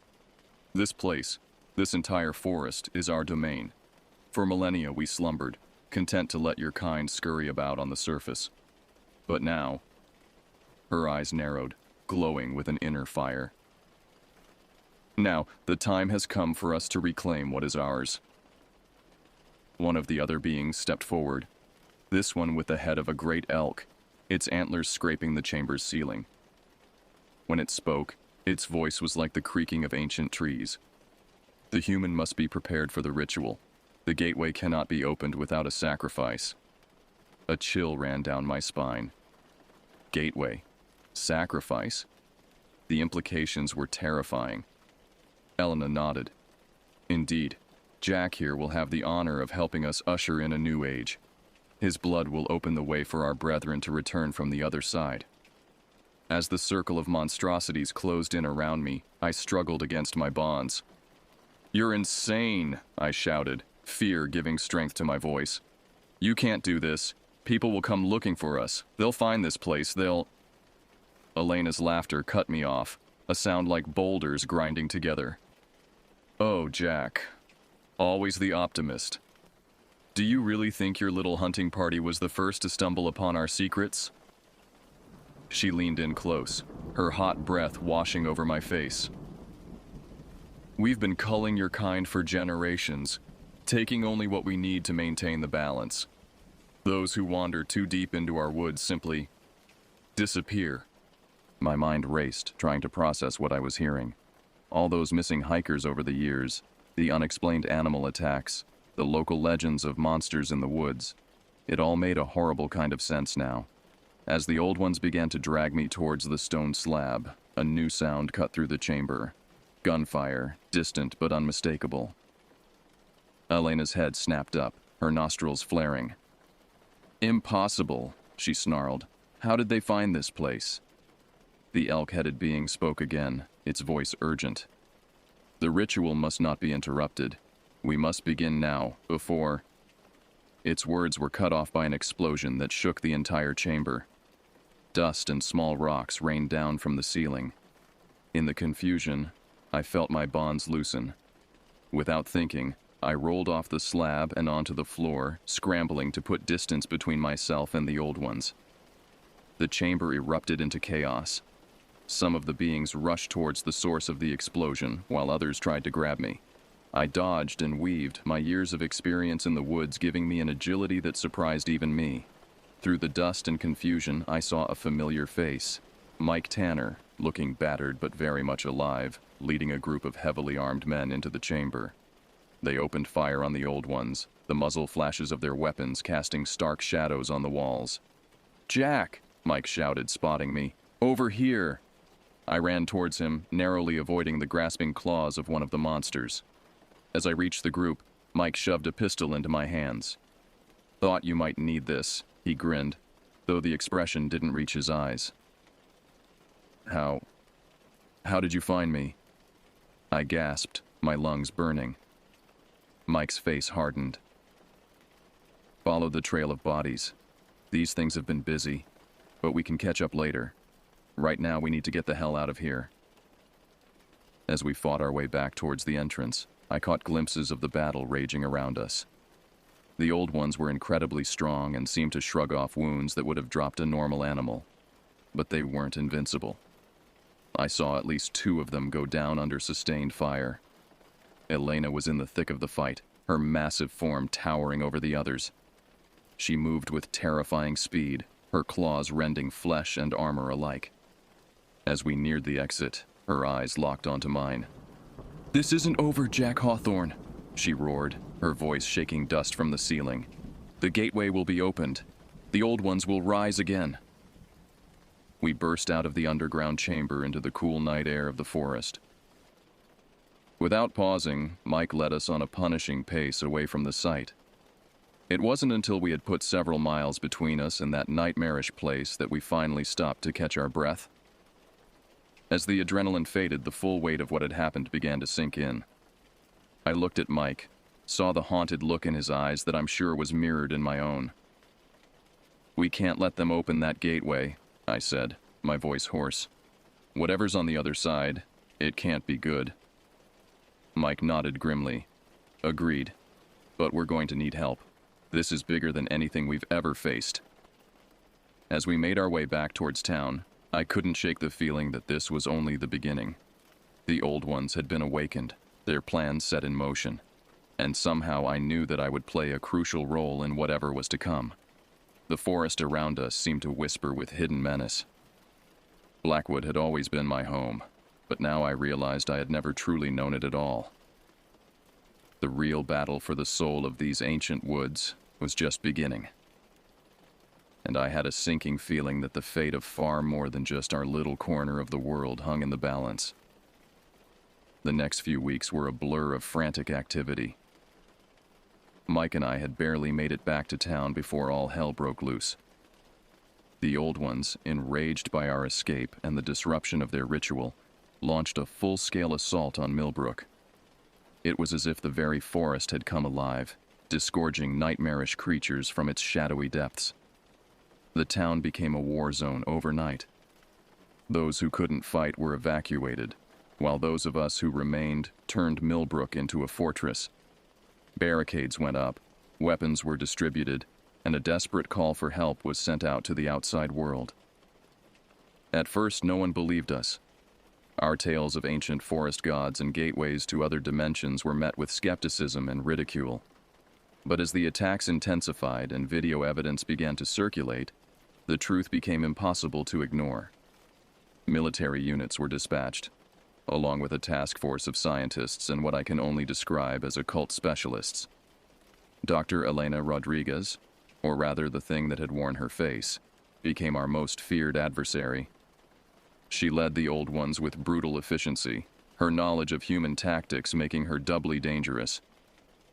More than once, I found myself face to face with her in battle, her amber eyes burning with hatred and something else, a grudging respect, perhaps, for the prey that refused to lie down and die. As the conflict dragged on, we began to uncover more about the history of Blackwood and the old ones. Ancient texts spoke of a cyclic awakening, a time when the barriers between worlds grew thin and the old ones could attempt to reclaim their former dominion. The symbol I had seen, the spiral bisected by a line, represented this cycle, the intersection of our world with theirs. The key to stopping them, we learned, lay in disrupting the ritual that would fully open the gateway. But to do that, we needed to find the heart of their power, the place where the boundary between worlds was thinnest. It was Hank who finally put the pieces together. Poring over centuries-old maps and land surveys, he discovered that Blackwood Forest had a secret at its core, a place where ley lines converged, a nexus of natural energy that the Old Ones had used to fuel their slumber and would now use to power their resurrection. Armed with this knowledge, we formulated a desperate plan. While the bulk of our forces would launch a massive assault on the Old One's main host, a small team would infiltrate the heart of the forest and disrupt the ritual. I, with my intimate knowledge of Blackwood's terrain, would lead this team. The night of the attack was chaos incarnate. The sky above Blackwood boiled with unnatural storm clouds, flashes of eldritch energy painting the world in sickly hues. The sounds of battle, gunfire, explosions, and the inhuman howls of the Old Ones echoed through the woods. Our team moved swiftly and silently through the underbrush, using routes I had known since childhood, but which now felt alien and threatening. We encountered pockets of resistance, twisted creatures that might once have been forest animals, corrupted by the Old One's influence, but managed to fight our way through. As we neared the center of Blackwood, the very air seemed to thicken, charged with an energy that made my skin crawl. We emerged into a massive clearing I had never seen before, dominated by an enormous, gnarled tree that pulsed with an inner light. At its base, a familiar stone altar stood, surrounded by chanting Old Ones. And there, presiding over it all, was Elena. She saw us the moment we entered the clearing, her amber eyes locking onto mine. "Jack," she growled, her voice carrying even over the din of the storm and the chanting. "I knew you'd come. Your human predictability is almost endearing." I raised my weapon, a specially modified rifle loaded with rounds blessed by no fewer than 3 different faith traditions. "It's over, Elena," I shouted. "We know what you're trying to do, and we're here to stop it." Her laughter was like thunder. "Stop it? Oh, Jack, you're not here to stop anything. You're here to complete the circle." She gestured at the altar. "The gateway requires a sacrifice, yes, but not just any sacrifice. It needs someone who understands, who has glimpsed the truth of our world and still chooses to oppose it. Someone like you." With shocking speed, she lunged forward, swatting aside my teammates like they were toys. I fired, the blessed rounds tearing into her flesh, but she didn't even slow down. In an instant, she was upon me, her claws digging into my shoulders as she lifted me off the ground. "Don't you see, Jack?" she hissed, her face inches from mine. "This was always your destiny. From the moment you set foot in these woods as a child, you were marked for this." As she carried me towards the altar, I locked eyes with Mike, who was struggling to his feet. I saw the recognition in his eyes, the realization of what needed to be done. He nodded once, then turned and sprinted towards the great tree. Elena was so focused on me that she didn't notice Mike until it was too late. He reached the tree and plunged something into its trunk. A vial of silvery liquid that one of the occult specialists had given us, said to be anathema to the Old One's power. The effect was immediate and catastrophic. The tree's glow turned from a sickly green to a brilliant white, then began to pulse erratically. Elena screamed, a sound of pure anguish that shook leaves from the surrounding trees. Her grip on me loosened, and I fell to the ground. The clearing erupted into chaos. The Old One's chanting turned to howls of pain and fury. The storm above intensified, bolts of energy striking the ground randomly. I crawled away from Elena, who was writhing in agony, her form shifting uncontrollably between human and monstrous. "What have you done?" she shrieked, her voice distorting. "You've doomed us all." I watched in horrified fascination as cracks began to appear in the air itself, lines of bright energy that split reality like breaking glass. Through these cracks, I caught glimpses of something. Other worlds, maybe, or the spaces between worlds. The gateway was opening, but not in the way the Old Ones had intended. "We need to go," Mike shouted, grabbing my arm and hauling me to my feet. "This whole place is coming apart." We ran, the world dissolving around us. Trees twisted and warped, the ground beneath our feet becoming unstable. Behind us, I heard Elena's voice one last time, no longer angry but filled with a terrible sadness. "We only wanted to go home, Jack. Remember that." Then there was a sound like reality itself tearing, and a wave of force threw us forward. I don't remember much of what happened next. Flashes of light, a sensation of falling, the feeling that I was being pulled in 1,000 directions at once. When I came to, I was lying on the forest floor, the familiar sounds and smells of Blackwood surrounding me. But it was different. The oppressive atmosphere, the sense of ancient malevolence that had permeated the woods, was gone.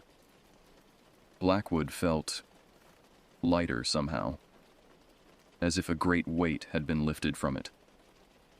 We made our way back to Millbrook to find the battle over. The old ones had vanished, along with any trace of their existence. To most of the world, the events in Blackwood would be written off as a bizarre mass hallucination, a story to be sensationalized and then forgotten. But those of us who were there, who saw the truth, we would never forget. We had glimpsed a reality far vaster and more terrifying than we had ever imagined, and that knowledge would stay with us forever. In the months that followed, I often found myself back in the woods, walking familiar trails that now felt subtly changed. Sometimes, in the deepest parts of the forest, I thought I could hear whispers on the wind, catch glimpses of shapes just at the edge of vision, remnants perhaps of the old one's world bleeding through the weakened barriers between realities. Blackwood would never be the same, but then again neither would I. The forest had been my home, my teacher, my entire world for so long. Now I understood that it was so much more, a doorway to realms beyond human comprehension, a battleground in a war older than time itself. As I stand here now, watching the sun set over the treetops, I can't help but wonder, did we really win? Or did we simply delay the inevitable? The old ones spoke of cycles, of an eternal rhythm of sleeping and waking. Perhaps someday they will return. Perhaps the gateway will open once again. But until that day comes, I'll be here, watching, waiting, ready to defend my home and my world, no matter what horrors the forest might hold. For Blackwood is mine, as much as it ever was theirs, and I will not let it fall without a fight.